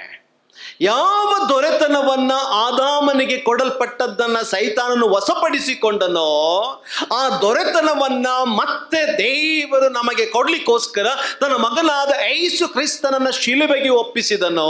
ಶಿಲುಬೆಯಲ್ಲಿ ನಮ್ಮ ಕರ್ತನಾದ ಯೇಸು ಕ್ರಿಸ್ತನು ಮೆರೆಸುತ್ತಾ ತೋರಿಸಿದನು. ಅಲ್ಲಿರುವ ವರ್ಡ್ ಇದೆಯಲ್ಲ, ಮೆರೆಸುತ್ತಾ ತೋರಿಸಿದನು ಎಂಬುದಾಗಿ ಹೇಳುವಂತ ಆ ಪದ ಪಾಲ್ ಹೇಳ್ತಾ ಇರುವಂತದ್ದು ರೋಮನ್ ಬಿಲೀವರ್ಗೆ. ರೋಮ್ ಪಟ್ಟಣದ ಆ ಒಂದು ಆಡಳಿತದಲ್ಲಿ ಚಕ್ರವರ್ತಿ ಅವನ ಯುದ್ಧಕ್ಕೆ ಹೋಗಿ ಯುದ್ಧವನ್ನ ಜಯಿಸಿ ರಿಟರ್ನ್ ಬರುವಾಗ ಅವನಿಗೆ ಒಂದು ವಾರ್ಮ್ ವೆಲ್ಕಮ್ ಅನ್ನ ಕೊಡ್ತಾ ಇದ್ರು. ಆ ವಾರ್ಮ್ ವೆಲ್ಕಮ್ ಅನ್ನ ಇಡೀ ಸಿಟಿ ಜನ ಕೊಡ್ತಾ ಇದ್ರು. ನಮ್ಮ ಕರ್ತನು ಶಿಲುಬೆಯಲ್ಲಿ ಕ್ರೂಜಿತನಾದ, ಆತನು ಆ ವಾರ್ಮ್ ವೆಲ್ಕಮ್ ಅನ್ನ ಪರಲೋಕದಲ್ಲಿ ಆತನು ಸ್ವೀಕರಿಸಿದ. ಆತನು ಪರಲೋಕಕ್ಕೆ ಪ್ರವೇಶಿಸಿದಾಗ ನೋಡಿ, ಆತನು ಬಹುಜನರನ್ನ ಸೆರೆ ಹಿಡಿದುಕೊಂಡು ಹೋದನೆಂಬುದಾಗಿ ಎಫೆಸಿಯನ್ಸ್ 4 ಅಲ್ಲಿ ನಾವು ನೋಡ್ತೇವೆ. ಅದಾದ ನಂತರ ಅನೇಕ ಗಿಫ್ಟ್ಗಳನ್ನ ಆತನು ಕೊಟ್ಟನು. ಎಫೆಸ 4ನೇ ಅಧ್ಯಾಯ 11-12ನೇ ವಚನಕ್ಕೆ ಬರುವಾಗ ಆತನು ಕೆಲವರನ್ನ ಅಪೋಸ್ತಲರನ್ನಾಗಿಯೋ, ಕೆಲವರನ್ನ ಸಭಾಪಾಲಕರನ್ನಾಗಿಯೋ, ಕೆಲವರನ್ನ ಸುವಾರ್ತಿಕರನ್ನಾಗಿಯೋ, ಕೆಲವರನ್ನ ಉಪದೇಶಿಗಳನ್ನಾಗಿ. ನೋಡಿ ಅಲ್ಲಿ ಆರ್ಡರ್ ಗಮನಿಸ್ರಿ. ಅಪೋಸ್ತಲ್ಸ್, ಅನಂತರ ಇವ್ಯಾಂಜಲಿಸ್ಟ್, ಅನಂತರ ಪಾಸ್ಟರ್ಸ್, ಅನಂತರವಾಗಿ ಟೀಚರ್ಸ್. ಎಲ್ಲ ಗಿಫ್ಟ್ ಓನ್ಲಿ ಫಾರ್ ಮೇಲ್. ಅಲ್ಲಿ ಲೇಡೀಸ್ನ ಕುರಿತು ನಾವು ನೋಡೋದಿಲ್ಲ.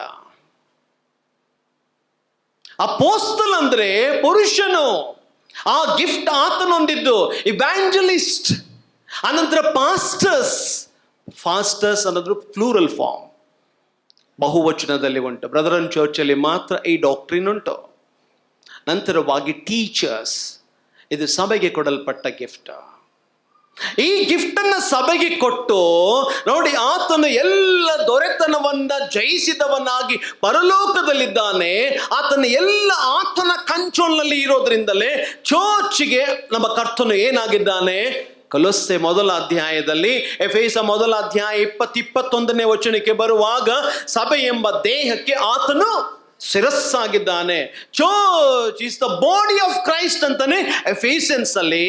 ಚರ್ಚ್ ನ ಹೆಡ್ ಅನ್ನೋದಾದ್ರೆ ಯೇಸು ಕ್ರಿಸ್ತನ ಎಂಬುದಾಗಿ ಕೊಲೊಸ್ಸೆ 1ನೇ ಅಧ್ಯಾಯ 16ನೇ ವಚನ ಹೇಳ್ತಾನೆ. 2 ಲೆಟರ್ಸ್ ನಾವು ಒಟ್ಟಾಗಿ ಅಭ್ಯಾಸಿಸಬೇಕು. Body of the church. ನೋಡಿ, ಸಭೆಯು ಆತನ ದೇಹ. ಇಡೀ ಎಲ್ಲ ಆ ಒಂದು ನರಗಳಿಂದ ಅದು ಎಣೆಯಲ್ಪಟ್ಟಂತ ಬಾಡಿ ಹೇಗುಂಟೋ ಹಾಗೆಯೇ ಚರ್ಚ್ನಲ್ಲಿ ವಿಶ್ವಾಸಿಗಳಾದ ನಾವು ಬೇರೆ ಹಿನ್ನೆಲೆಯಿಂದ ನಾವು ಕ್ರಿಸ್ತನ ಬಳಿಗೆ ರಕ್ಷಿಸಲ್ಪಟ್ಟು ಬಂದು ಈ ಬಾಡಿ ಹೇಗೆ ಅಂಗರಚನೆಗಳಿಂದ, ಆರ್ಗಾನ್ಸ್ಗಳಿಂದ ಕೂಡಿದೆಯೋ ಹಾಗೆ ಪ್ರತಿ ವಿಶ್ವಾಸಿಗಳು ಅಂಗಗಳಾಗಿಕೊಂಡು ಸಭೆಯ ದೇಹದಲ್ಲಿದ್ದಾರೆ. ಈ ದೇಹವೆಂಬ ಆತನ ಸಭೆಗೆ ಹೆಡ್ ಬೇರೆ ಯಾರು? ಕ್ರಿಸ್ತನ ಮಾತ್ರವೇ. ಅದೇ ಕೊಲೊಸ್ಸೆ ಮೊದಲ ಅಧ್ಯಾಯ. ಸೊ ಚರ್ಚ್ ಆತನ ನಿಯಂತ್ರಣದಲ್ಲಿದೆ. ಚರ್ಚ್ಗೆ ಹೆಡ್ ಆತನಾಗಿದ್ದಾನೆ. ಆತನ ನಿಯಂತ್ರಣದಲ್ಲಿ ಚರ್ಚ್ ಬಾಡಿ ಅದು ನಿಯಂತ್ರಿಸಲ್ಪಡ್ತಾ ಇದೆ. ಸೊ ಪ್ರತಿ ಚರ್ಚ್ ಅಟಾನಮಸ್, ಪ್ರತಿ ಸಭೆ ಅದು ಸ್ವತಂತ್ರವಾದದ್ದು. ಆ ಚರ್ಚ್ಗೆ ಕರ್ತನು ಪಾಸ್ಟರ್ಸ್ಗಳನ್ನ ಆತನು ಕೊಟ್ಟಿದ್ದಾನೆ. ಎಲ್ಡರ್ಸ್ ಎಂಬುದಾಗಿ ಅಥವಾ ಶಪರ್ಡ್ ಎಂಬುದಾಗಿ, ಬಿಷಪ್ಸ್ ಎಂಬುದಾಗಿ ಹೇಳಲ್ಪಡುವಂತ ಈ ವಾಕ್ಯಕ್ಕನುಸಾರವಾದ ನ್ಯೂ ಟೆಸ್ಟಮೆಂಟ್ ಟೀಚಿಂಗ್. ಸೊ ಹಾಗಾಗಿ ಈ ಎಲ್ಲ ಗಿಫ್ಟು ಸಭೆಗೆ ಕೊಡಲ್ಪಟ್ಟಿದೆ. ಪಾಸ್ಟರ್ಸ್, ಎಲ್ಡರ್ಸ್, ಶಪರ್ಡ್ಸ್, ಲೀಡರ್ಸ್ ಮತ್ತು ಓವರ್ಶಿಯರ್ಸ್, ಬಿಷಪ್ಸ್ ಎಲ್ಲ ಗ್ರೀಕ್ ಭಾಷೆಯಲ್ಲಿ ಚರ್ಚ್ನ ಲೀಡರ್ಗೆ ಕೊಡಲ್ಪಟ್ಟ ಒಂದೇ ಹೆಸರಿನ ಅರ್ಥ. ಸೊ ಈ ಚರ್ಚ್ನ ಚೀಫ್ ಲೀಡರ್ ಯಾರು? ಅನೇಕ ಎಪಿಸ್ಕೋಪಲ್ ಚರ್ಚ್ಗಳಲ್ಲಿ ನೋಡ್ರಿ, central pastor, state pastor, district pastors, area pastors. So ಇಂಥ ಕ್ರಮಗಳನ್ನ ನಾವು ನೋಡ್ತೇವೆ. ಬೈಬಲ್ನಲ್ಲಿ, ನ್ಯೂ ಟೆಸ್ಟಮೆಂಟ್ ಚರ್ಚಲ್ಲಿ ಇಂಥ ಬೋಧನೆ ನಾವೆಲ್ಲೂ ನೋಡಲ್ಲ. ನಮ್ಮ ಕರ್ತನು ಗುಡ್ ಶೆಪರ್ಡ್, ನಮ್ಮ ಕರ್ತನು ಚೀಫ್ ಶೆಪರ್ಡ್, ನಮ್ಮ ಕರ್ತನು ಗ್ರೇಟ್ ಶೆಪರ್ಡ್. ನೋಡಿ, 3 ಟೆನ್ಸ್ ಅಲ್ಲಿ ನೋಡ್ರಿ. ಗುಡ್ ಶೆಪರ್ಡ್ ಕುರಿಗಳಿಗೋಸ್ಕರವಾಗಿ ಪ್ರಾಣ ಕೊಟ್ಟನು ಫಾಸ್ಟ್ ಲೈಫ್ ಅಲ್ಲಿ ನಡೆದ ಕಾರ್ಯ. ಆತನ 2000 ವರ್ಷಗಳ ಹಿಂದೆ ಗುಡ್ ಶೆಪರ್ಡ್ ಆಗಿ ನನಗೋಸ್ಕರ, ನನ್ನ ಪಾಪಗಳಿಗೋಸ್ಕರವಾಗಿ ಸತ್ತನು, ಹೂಣಲ್ಪಟ್ಟನು, 3ನೇ ದಿನ ಶಾಸ್ತ್ರ ಪ್ರಕಾರವಾಗಿ ಎದ್ದು ಬಂದನು. Is the good shepherd. ಈಗ ಆತನ ರಕ್ತದಿಂದ ಸ್ಥಾಪನೆಯಾದಂತ ಚರ್ಚ್ಗೆ ಯೇಸು ಕ್ರಿಸ್ತನೇ ಚೀಫ್ ಶೆಪರ್ಡ್ ಆಗಿದ್ದಾನೆ. 1 ಪೇತ್ರ 5ನೇ ಅಧ್ಯಾಯದಲ್ಲಿ ಪೀಟರ್ ಹೇಳ್ತಾನೆ, ಆತನು ಚೀಫ್ ಶೆಪರ್ಡ್. ಆತನು ತಂದೆಯ ಬಲಗಡೆಯಲ್ಲಿ ಇದ್ದುಕೊಂಡು ಒಂದೊಂದು ಆತ್ಮ, ಪ್ರಾಣ, ಶರೀರ ಭೂಮಿಯಲ್ಲಿ ಸೇರಿ ಆರಾಧನೆ ಮಾಡುವ ಸಭೆಯ ಒಂದೊಂದು ವಿಶ್ವಾಸಿಗಳಿಗೋಸ್ಕರವಾಗಿ ನಿರಂತರವಾಗಿ ಮೀಡಿಯೇಟರ್ ಆಗಿ, ಹೈ ಪ್ರೀಸ್ಟ್ ಆಗಿ ಪ್ರಾರ್ಥಿಸುವ ಒಂದು ಕರ್ತನು, ಚೀಫ್ ಶೆಪರ್ಡ್ ನಮಗೆ ಆತನು ಇವತ್ತು ಇದ್ದಾನೆ. ಆತನು ತಿರುಗಿ ಬರ್ಲಿಕ್ಕಿದ್ದಾನೆ ಗ್ರೇಟ್ ಶೆಪರ್ಡ್ ಆಗಿ. ಇಬ್ರಿಯ 13ನೇ ಅಧ್ಯಾಯ 20ನೇ ವಚನದಲ್ಲಿ ಸಭೆ ಎಂಬ ಹಿಂಡಿಗೆ ಮಹಾಪಾಲಕನಾಗಿ ಆತನು ಬರ್ಲಿಕ್ಕಿದ್ದಾನೆ. ನಾವು ಆತನನ್ನ ಅಂತರಿಕ್ಷದಲ್ಲಿ ನಾವು ನೋಡ್ಲಿಕ್ಕಿದ್ದೇವೆ, ನಾವು ಪಕ್ಕನೆ ಎತ್ತಲ್ಪಡ್ಲಿಕ್ಕಿದ್ದೇವೆ. ಸೊ ಹಾಗಾಗಿ ಗುಡ್ ಶೆಪರ್ಡ್ ಆತನು ಇವತ್ತು ನನಗೆ ಚೀಫ್ ಶೆಪರ್ಡ್, ಆತ ನನಗೆ ನಾಳೆ ಗ್ರೇಟ್ ಶೆಪರ್ಡ್ ಆಗಿದ್ದಾನೆ. ಸೊ ಹಾಗಾಗಿ ಚರ್ಚ್ ಟೋಟಲಿ ಆತನ ಕಂಟ್ರೋಲ್ ನಲ್ಲಿ ಇರುವಂತದ್ದು. ಯಾವ ಡಯಾಸಿಸ್ನ ನಿಯಂತ್ರಣದಲ್ಲಿ ಚರ್ಚ್ ಬರೋದಿಲ್ಲ. ಯಾವ ಬಿಷಪ್ ಆಗಲಿ, ಆರ್ಚ್ ಬಿಷಪ್ ಆಗಲಿ, ಆ ರೀತಿಯ ಅಂತ ಬೋಧನೆಗಳು ನಾವು ಚರ್ಚ್ನಲ್ಲಿ ಬೈಬಲ್ ಅನ್ನು ನೋಡೋದಿಲ್ಲ. ಆದರೆ ಕ್ರೈಸ್ತನು ತಾನೇ ಚೀಫ್ ಶೆಪರ್ಡ್ ಆಗಿ ಚರ್ಚ್ ಅನ್ನ ತಾನು ನಿಯಂತ್ರಿಸ್ತಾ ಇದ್ದಾನೆ. ಚರ್ಚ್ಗೆ ಕೊಡಲ್ಪಟ್ಟಂತ ಈ ಸಂವಿಧಾನ ಅದು ದೇವರ ವಾಕ್ಯ ನಮ್ಮ ಕೈಯಲ್ಲುಂಟು.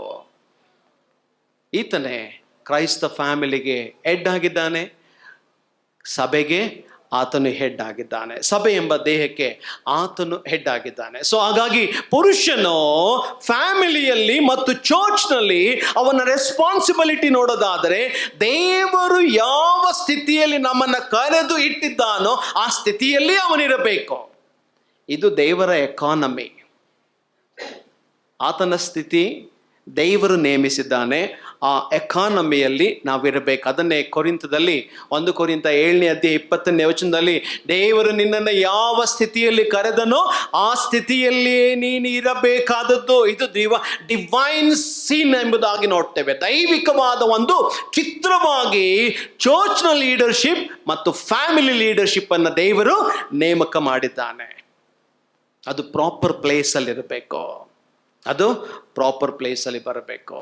ಆಡಳಿತಕ್ಕೆ ಬರುವಾಗ ಚರ್ಚ್ನ ಅಡ್ಮಿನಿಸ್ಟ್ರೇಷನ್ ಇದು ಕರ್ತನ ವಾಕ್ಯದ ಮುಖಾಂತರವಾಗಿ ಅಲ್ಲಿ ಕೊಡಲ್ಪಟ್ಟಂತ ಆ ಗಿಫ್ಟ್ಗಳನ್ನು ಹೊಂದಿದ ಚರ್ಚ್ ಲೀಡರ್ಸ್ಗಳು ಚರ್ಚ್ ಅನ್ನು ರನ್ ಮಾಡ್ತಾ ಹೋಗ್ತಾರೆ. ಫ್ಯಾಮಿಲಿಗೆ ಬರುವಾಗ ಚರ್ಚ್ನಲ್ಲಿ ಹೇಗೆ ಹೆಡ್ಶಿಪ್ ಇದೆಯೋ, ಲೀಡರ್ಶಿಪ್ ಇದೆಯೋ, ಹಾಗೆ ಮನೆಯಲ್ಲಿ ಕೂಡ ಲೀಡರ್ಶಿಪ್ ಅನ್ನ ಪುರುಷನಿಗೆ ಕೊಡಲ್ಪಟ್ಟದೆ. ವಾಕ್ಯದ ಮುಖಾಂತರ ಕ್ರೈಸ್ತ ಫ್ಯಾಮಿಲಿ ಹೇಗಿರಬೇಕು ಎಂಬುದನ್ನ ತಿಳಿದು ಅರ್ಥ ಮಾಡಿಕೊಂಡು ತನ್ನ ವಶಕ್ಕೆ ಕೊಡಲ್ಪಟ್ಟಂತ ಫ್ಯಾಮಿಲಿ ಮಕ್ಕಳು ಮತ್ತು ಗ್ರೇಟ್ ಗ್ರ್ಯಾಂಡ್ ಚಿಲ್ಡ್ರನ್ ಯಾರೆಲ್ಲ ಇದ್ದರೂ ಸಹ ಅವರೆಲ್ಲರನ್ನು ಕೂಡ ಅವರು ನಡೆಸಿಕೊಂಡು ಹೋಗಬೇಕು. ಅದು ಲೀಡರ್ಶಿಪ್.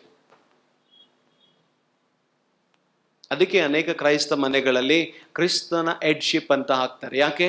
ಆತನ ವಾಕ್ಯದ ಬೇಸಲ್ಲಿ ನನ್ನ ಫ್ಯಾಮಿಲಿ, ಆತನ ವಾಕ್ಯದ ಬೇಸಲ್ಲಿ ನನ್ನ ಚರ್ಚ್ ಎಂಬುದಾಗಿ ಅದರ ಅರ್ಥ. ಸೊ ಆ ಬೇಸಲ್ಲಿ ನಾವು ಅದನ್ನು ಮೇಂಟೈನ್ ಮಾಡುತ್ತಾ ಹೋಗಬೇಕು. ಯಾವುದೇ ಕಾರಣಕ್ಕೂ ಪುರುಷನು ವಾಕ್ಯವನ್ನ ಬಿಟ್ಟು ಆತನು ಹೋಗೋದಾದರೆ ಎಷ್ಟು ಬಾರಿ ಸೈತಾನನ ಟ್ರ್ಯಾಪ್ ಅಲ್ಲಿ ಬೀಳಲಿಕ್ಕೆ ಸಾಧ್ಯತೆಗಳುಂಟು. ಅವನು ಯಾವಾಗಲೂ ವಾಚ್ ಮಾಡುವಂಥದ್ದು ಫ್ಯಾಮಿಲಿಯನ್ನ ಹಾಳು ಮಾಡಲಿಕ್ಕೆ, ಚರ್ಚನ್ನು ಹಾಳು ಮಾಡಲಿಕ್ಕೆ. ಕುರುಬನನ್ನ ಒಡೆ, ಕುರಿಗಳು ಸ್ಕ್ಯಾಟರ್ಡ್. ನಾವು ಜಕರ್ಯ 13 ನೋಡ್ತೇವೆ. ಕುರುಬನನ್ನ ಒಡೆ, ಕುರಿಗಳು ಚದರಿ ಹೋಗ್ತವೆ. ನೋಡಿ, ಯಾವಾಗ ಫ್ಯಾಮಿಲಿಯ ಒಂದು ಲೀಡರ್ ಅನ್ನ ಹೊಡಿತಾನೋ ಫ್ಯಾಮಿಲಿ ಚದರಿ ಹೋಗುತ್ತೆ. ಚರ್ಚ್ನ ಲೀಡರ್ಗಳನ್ನ ಹೊಡೆಯುವಾಗ ಚರ್ಚ್ ಸ್ಕ್ಯಾಟರ್ ಆಗುತ್ತೆ.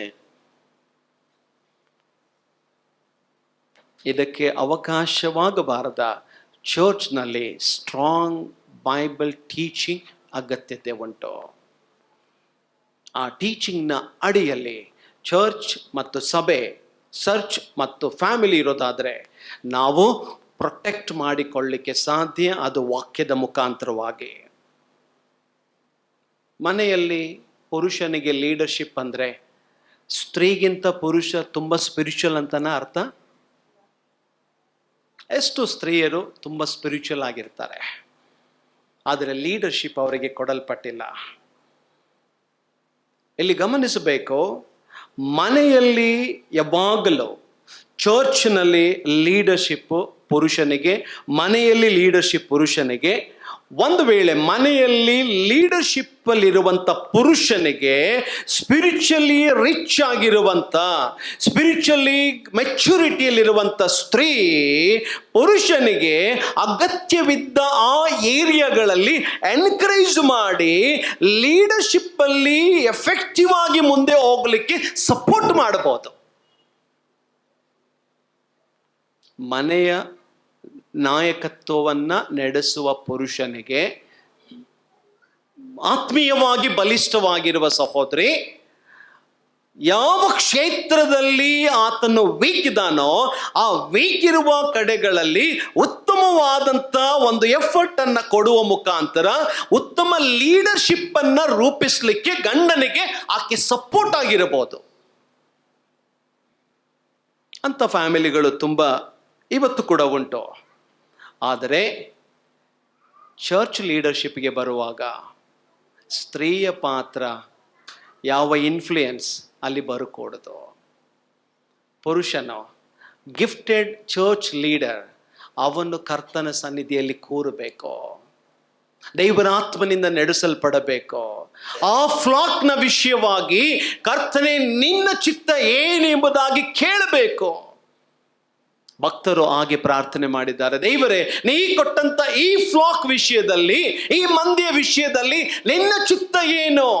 ಪ್ರತಿ ಸಭೆಯಲ್ಲಿರುವ ಒಂದೊಂದು ಕುರಿಗಳ ವಿಷಯವಾಗಿ ಅವರು ಕರ್ತನ ಬಳಿಯಲ್ಲಿ ಪ್ರಾರ್ಥಿಸುವಂತ ಪ್ರಾರ್ಥನಾ ವ್ಯಕ್ತಿಗಳು ಅವರಾಗಿದ್ದರೆ, ಚೀಫ್ ಶೆಪರ್ಡ್ ಆಗಿರುವ ಆತನ ಸಪೋರ್ಟ್ ಇಂದ ಈ ಚರ್ಚ್ ಅನ್ನ ಎಫೆಕ್ಟಿವ್ ಆಗಿ ನಡೆಸಿಕೊಂಡು ಹೋಗ್ಲಿಕ್ಕೆ ಒಬ್ಬ ಚರ್ಚ್ ಲೀಡರ್ ಇಂದ ಸಾಧ್ಯ.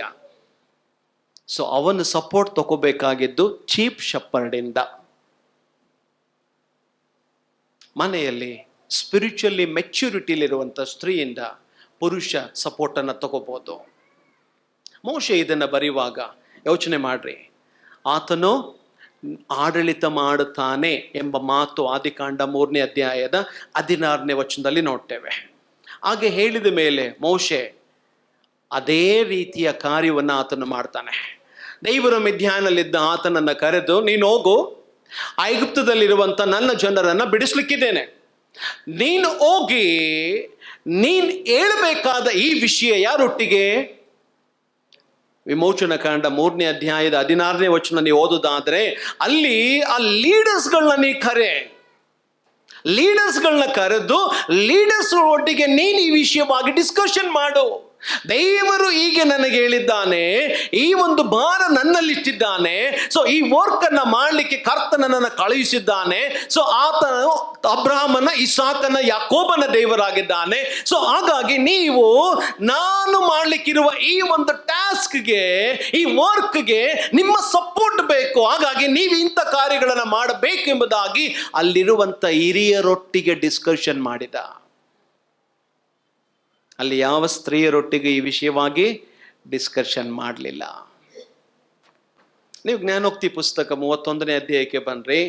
ಅಲ್ಲಿ ರೂತ್ ಮತ್ತು ಬೋವಜನ ವಿಷಯವಾಗಿ ನಾವು ನೋಡೋದಾದ್ರೆ 31ನೇ ಅಧ್ಯಾಯದ ಆ ಒಂದು ಕಾನ್ಸೆಪ್ಟ್ ಅಲ್ಲಿ ನಾವು ನೋಡೋದಾದ್ರೆ, ಆತನು ದೇಶದ ಹಿರಿಯರ ಮುಂದೆ ಕೂತಿರುವಾಗ ಆತನ ಹೇಗೆ ಕಾಣ್ತಾನಂತೆ? ಒಬ್ಬ ಕೌನ್ಸಿಲರ್ ಆಗಿ ಕೂತಾಗ, ಇಡೀ ದೇಶದ ಆ ಹಿರಿಯರ ಮುಂದೆ ಕೂತಿರುವಾಗ ಆತನೊಬ್ಬ ರೆಸ್ಪೆಕ್ಟೆಡ್ ಪರ್ಸನ್ ಆಗಿ ಕೂತಿರ್ತಾನೆ. ಆತನಿಗೆ ರೆಸ್ಪೆಕ್ಟ್ ಬರುವುದಕ್ಕೆ ಕಾರಣ ಯಾರು? ಸ್ತ್ರೀಯ ಒಂದು ಸಪೋರ್ಟ್. ನೋಡಿ, ಫ್ಯಾಮಿಲಿಯಲ್ಲಿ ಒಬ್ಬ ಪುರುಷನಿಗೆ ಸೊಸೈಟಿಯಲ್ಲಿ ರೆಸ್ಪೆಕ್ಟ್ ಅನ್ನೋದು ಬರೋದಾದ್ರೆ ಸ್ತ್ರೀಯ ಒಂದು ಪಾತ್ರ ಉಂಟು. ಸ್ತ್ರೀ ಇಂಥ ಕೌನ್ಸಿಲಿಂಗ್ಗಳಲ್ಲಿ ಹೋಗಿ ಕೂರ್ಲಿಕ್ಕಾಗಲ್ಲ, ಅದು ಪುರುಷನಿಗೆ. ನೋಡಿ, ಹೆಡ್ಶಿಪ್ಗೆ ಎಷ್ಟು ಗೌರವವನ್ನು ರೂತ್ ಕೊಟ್ಟಳು ಎಂಬುದಾಗಿ ನೋಡ್ತೇವೆ. ಅದಕ್ಕೆ ಸಭೆಗೆ ಬರುವಾಗ ಲೀಡರ್ಶಿಪ್ ವಿಷಯದಲ್ಲಿ ಪಾಲ್ ಹೀಗೆ ಹೇಳ್ತಾನೆ. 1 ತಿಮೋತಿ 2ನೇ ಅಧ್ಯಾಯಕ್ಕೆ ಬರುವಾಗ ಆತನು ಮಾಡಬೇಕಾದದ್ದೇನು? 1 ತಿಮೋತಿ ಚಾಪ್ಟರ್ 2, ಹೀಗಿರಲಾಗಿ ಪುರುಷರು ಎಲ್ಲಾ ಸ್ಥಳಗಳಲ್ಲಿ ಕೋಪವು ವಾಗ್ವಾದವು ಇಲ್ಲದವರಾಗಿ ಭಕ್ತಿಪೂರ್ವಕವಾಗಿ ಕೈಗಳನ್ನೆತ್ತಿ ಪ್ರಾರ್ಥಿಸಬೇಕೆಂದು ಅಪೇಕ್ಷಿಸುತ್ತೇನೆ. ಒಂದೇ ಓಡಲ್ಲಿ ಪುರುಷರಿಗೆ ಆತನ ಹೇಳ್ತಾ ಇದ್ದಾನೆ. ಇನ್ನು ಉಳಿದೆಲ್ಲ ವಾಕ್ಯಗಳು ಸ್ತ್ರೀ ಬಗ್ಗೆ ನಾವು ಅದನ್ನು ಅಭ್ಯಾಸ ಮಾಡಿದ್ದೇವೆ. ಸೊ ಇಲ್ಲಿ ಪುರುಷನು ಸಭೆಯಾಗಿ ಕೂಡಿ ಬಂದಾಗ ಚರ್ಚ್ನ ಮೀಟಿಂಗ್ ಅನ್ನ ಲೀಡ್ ಮಾಡುವಂಥದ್ದು, ಒಂದು ಪ್ರೇಯರ್ ಮೀಟಿಂಗ್ ಅನ್ನ ಲೀಡ್ ಮಾಡಬೇಕು. ಕಾಟೇಜ್ ಮೀಟಿಂಗ್ ಆಗಲಿ, ಬೈಬಲ್ ಸ್ಟಡಿ ಮೀಟಿಂಗ್ ಆಗಲಿ, ಸಂಡೇ ವರ್ಷಿಪ್ ಮೀಟಿಂಗ್ ಆಗಲಿ, ಎಲ್ಲ ಮೀಟಿಂಗ್ ಅನ್ನ ಲೀಡ್ ಮಾಡುವಂಥ ರೆಸ್ಪಾನ್ಸಿಬಿಲಿಟಿ ಪುರುಷನಿಗೆ ಕೊಡಲ್ಪಟ್ಟದೆ. ಸ್ಪಿರಿಚುವಲ್ ಲೀಡರ್ಶಿಪ್ ಅದು ಪುರುಷನಿಗೆ. ರೈಟ್ ಸ್ಪಿರಿಟ್ ಇಂದ ಅವನ ಕಾರ್ಯವನ್ನು ಮಾಡಬೇಕು. ಅವನಲ್ಲಿ ಕೋಪವಿರಬಾರದು ಎಂಬುದಾಗಿ ಆತನು ಹೇಳ್ತಾನೆ. ಕೋಪವಿರಬಾರದು ಯಾವ ವಿಷಯದಲ್ಲಿ? ಇತರರ ಬಗ್ಗೆ ಅವನ ಹೃದಯದಲ್ಲಿ ಕಹಿಯಾದ ಭಾವನೆ ಇರಬಾರದು. ಇತರ ತಪ್ಪುಗಳನ್ನು ಕ್ಷಮಿಸಿದವನಾಗಿರಬೇಕು. ಇತರ ವಿಶ್ವಾಸಿಗಳನ್ನು ಸ್ವೀಕರಿಸಿದವನಾಗಿರಬೇಕು. ಇತರರ ವಿಷಯದಲ್ಲಿ ಯಾವ ಇರಿಟೇಷನ್ ಅವನ ಮೈಂಡ್ ಒಳಗಡೆನೂ ಅವನ ಹಾರ್ಟ್ ಒಳಗಡೆ ಇರಕೂಡದು. ಆಗ ಮಾತ್ರ ಕೋಪವಿಲ್ಲದೆ ತನ್ನ ಕೈಗಳನ್ನು ಎತ್ತಲಿಕ್ಕೆ ಸಾಧ್ಯ. ಕರ್ತನೇ, ಈ ಸಹೋದರಿಯನ್ನ ನಾನು ದ್ವೇಷ ಮಾಡ್ತೇನೆ, ಈ ಸಹೋದರನ ದ್ವೇಷ ಮಾಡ್ತೇನೆ, ಇವ್ರು ನನ್ನ ಮಾತಿಗೆ ಒಬ್ಬೆ ಆಗೋದಿಲ್ಲ ಅಂತ ಹೇಳ್ಕೊಂಡು ನಾನು ಕೈ ಎತ್ತಿ ಪ್ರಾರ್ಥನೆ ಮಾಡಿ ಸಭೆಯ ಕೂಟ ನಡೆಸೋದಾದ್ರೆ ಕರ್ತನಿಗೆ ಇಷ್ಟವ? ಕರ್ತನಿಗೆ ಮಹಿಮೆನಾ? ನಿನ್ನೊಳಗೆ ಯಾವ ಕಹಿಯಾದ ಭಾವನೆ, ವ್ಯತ್ಯಾಸದ ಅಭಿಪ್ರಾಯಗಳು ಯಾವ ಸಹೋದರ ಸಹೋದರಿಯ ವಿಷಯದಲ್ಲಿ ಬಾರದ ಹಾಗೆ ನೀ ಮೇಂಟೈನ್ ಮಾಡಿದ್ದಾದರೆ ಚರ್ಚ್ನ ಲೀಡರ್ಶಿಪ್ ಅನ್ನ ನೀನು ಮಾಡಲಿಕ್ಕೆ ಸಾಧ್ಯ. ಇಲ್ಲದಿದ್ದರೆ ನೀನು ಫಿಟ್ ಅಲ್ಲ ಎಂಬುದಾಗಿ. ಲೀಡರ್ಶಿಪ್ ಅಲ್ಲಿರುವವರು ಇದನ್ನು ನಾವು ಮೇಂಟೈನ್ ಮಾಡಬೇಕು. ಕೈಗಳನ್ನು ಎತ್ತಿ ಎಂಬುದಾಗಿ ಹೇಳ್ತಾನೆ. ಅವನಲ್ಲಿ ಪಾಪದಿಂದ ಕೂಡಿದ ಜೀವಿತ ಇರಬಾರದು.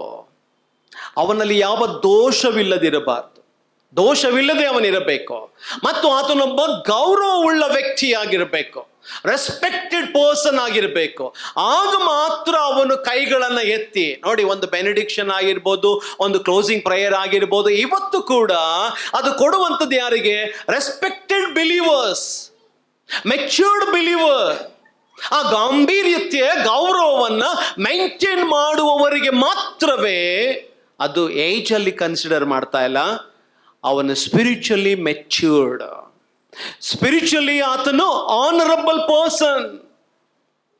ಯಾವುದೇ ಪೊಲ್ಯೂಷನ್ ಇಲ್ಲದೆ ಅವನು ಇರುವವನಾಗಿದ್ದರೆ ಅವನು ಈ ಕಾರ್ಯವನ್ನ ಮಾಡಲಿ. ಥರ್ಡ್ಲಿ ಹೇಳ್ತಾನೆ ವಿಥೌಟ್ ಡೌಟಿಂಗ್ ಅಂತಾನೆ.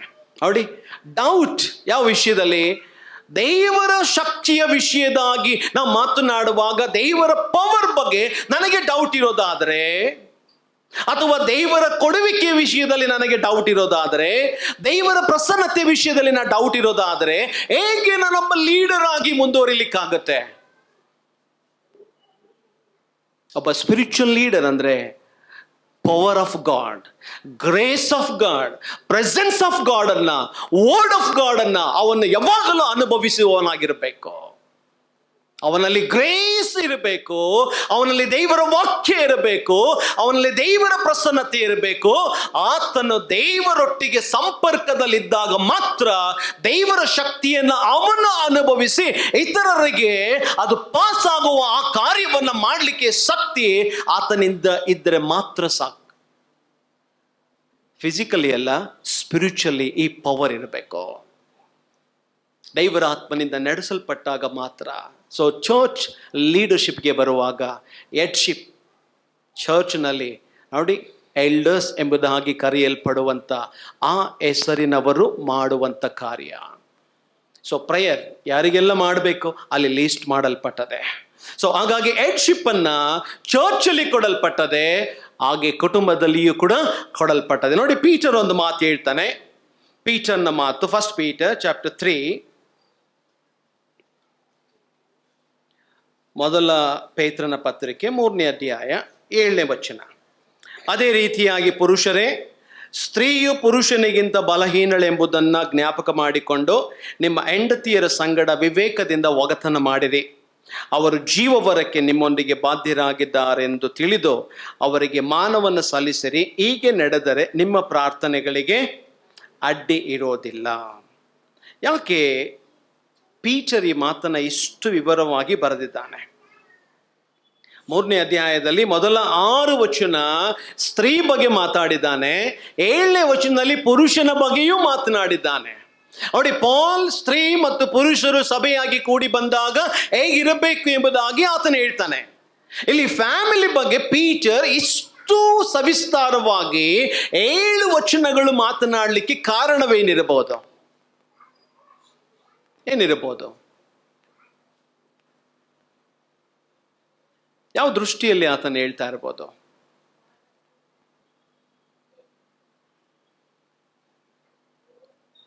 ಆಕ್ಟ್ಸ್ 5ಗೆ ಬನ್ರಿ, ಅಲ್ಲಿ ನಮಗೆ ಅರ್ಥ ಸಿಕ್ಕುತ್ತೆ. ಸಭೆ ಪ್ರಾರಂಭವಾಯಿತು, 3000 5000. ಸೊ ಸಭೆ ಬೆಳೆಯುತ್ತಾ ಬಂದಾಗೆ ಆ ಸಭೆಯಲ್ಲಿ ನಡೆದಂಥ ಒಂದು ಘಟನೆ ಪೀಟರ್ ಪತ್ರ ಬರೆಯುವಾಗಲೂ ಮರೆಯದೆ ಅದನ್ನು ಮೆನ್ಷನ್ ಮಾಡ್ತಾ ಇದ್ದಾನೆ, ಅನನೀಯ ಸಫೈರಳ ವಿಷಯವಾಗಿ. ಅಲ್ಲಿ ಸೈತಾನನು ಸಭೆ ಒಳಗಡೆ ಪ್ರವೇಶಿಸಿದ.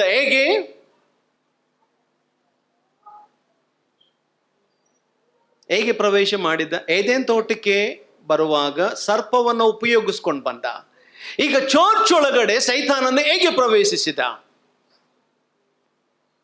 ಪೀಟರ್ ಬರೀತಾನೆ 5ನೇ ಅಧ್ಯಾಯದಲ್ಲಿ, ಸೈತಾನನು ಗರ್ಜಿಸುವ ಸಿಂಹದೋಪಾದಿಲಿ, ರೋರಿಂಗ್ ಲಯನ್ ಅಂತಾನೆ. ಅವನು ಗರ್ಜಿಸುವಂತ ಸಿಂಹದ ಹಾಗೆ ಚರ್ಚ್ ಒಳಗಡೆ ಪ್ರವೇಶ ಮಾಡಿ ಒಂದು ಫ್ಯಾಮಿಲಿ ಅವತ್ತು ಔಟ್ ಆಗಲಿಕ್ಕೆ, ಅವರು ಸಾಯಲಿಕ್ಕೆ ಕಾರಣವಾದದ್ದು ಇವನಿಂದಲೇ. ಹಾಗಾಗಿ ಫ್ಯಾಮಿಲಿ ಬಗ್ಗೆ ಹೆಚ್ಚಾಗಿ ಆತನು ಕಾನ್ಸಂಟ್ರೇಟ್ ಮಾಡಿ ಹೆಚ್ಚಾದ ಆ ಅನುಭವದೊಡನೆ ಹಸ್ಬೆಂಡ್ ಅಂಡ್ ವೈಫ್ ಇಬ್ಬರ ಬಗ್ಗೆಯೂ ಆತನು ಬರೀತಾನೆ. ಚರ್ಚ್ ಅಲ್ಲಿರುವಂತ ಫ್ಯಾಮಿಲಿಯ ರೆಸ್ಪಾನ್ಸಿಬಿಲಿಟಿ ಬಹಳ ಪ್ರಾಮುಖ್ಯ. ಸೈತಾನನು ಅವರೊಳಗೆ ಬಂದನ, ವಂಚಿಸಿದನ, ಅವರು ಸುಳ್ಳು ಹೇಳಿದ ಹೇಗೆ ನೋಡಿ. 5ನೇ ಅಧ್ಯಾಯಕ್ಕೆ ಬನ್ರಿ, ಆಕ್ಟ್ಸ್ ಚಾಪ್ಟರ್ 5.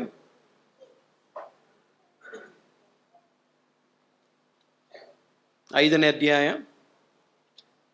ಮೊದಲ 6 ವಚನಗಳು. ನೀವು ಫ್ರೀ ಇರುವಾಗ ಹೋದ್ರಿ, ಅಲ್ಲಿ ಒಂದು ಮಾತು ಹೇಳ್ತಾನೆ.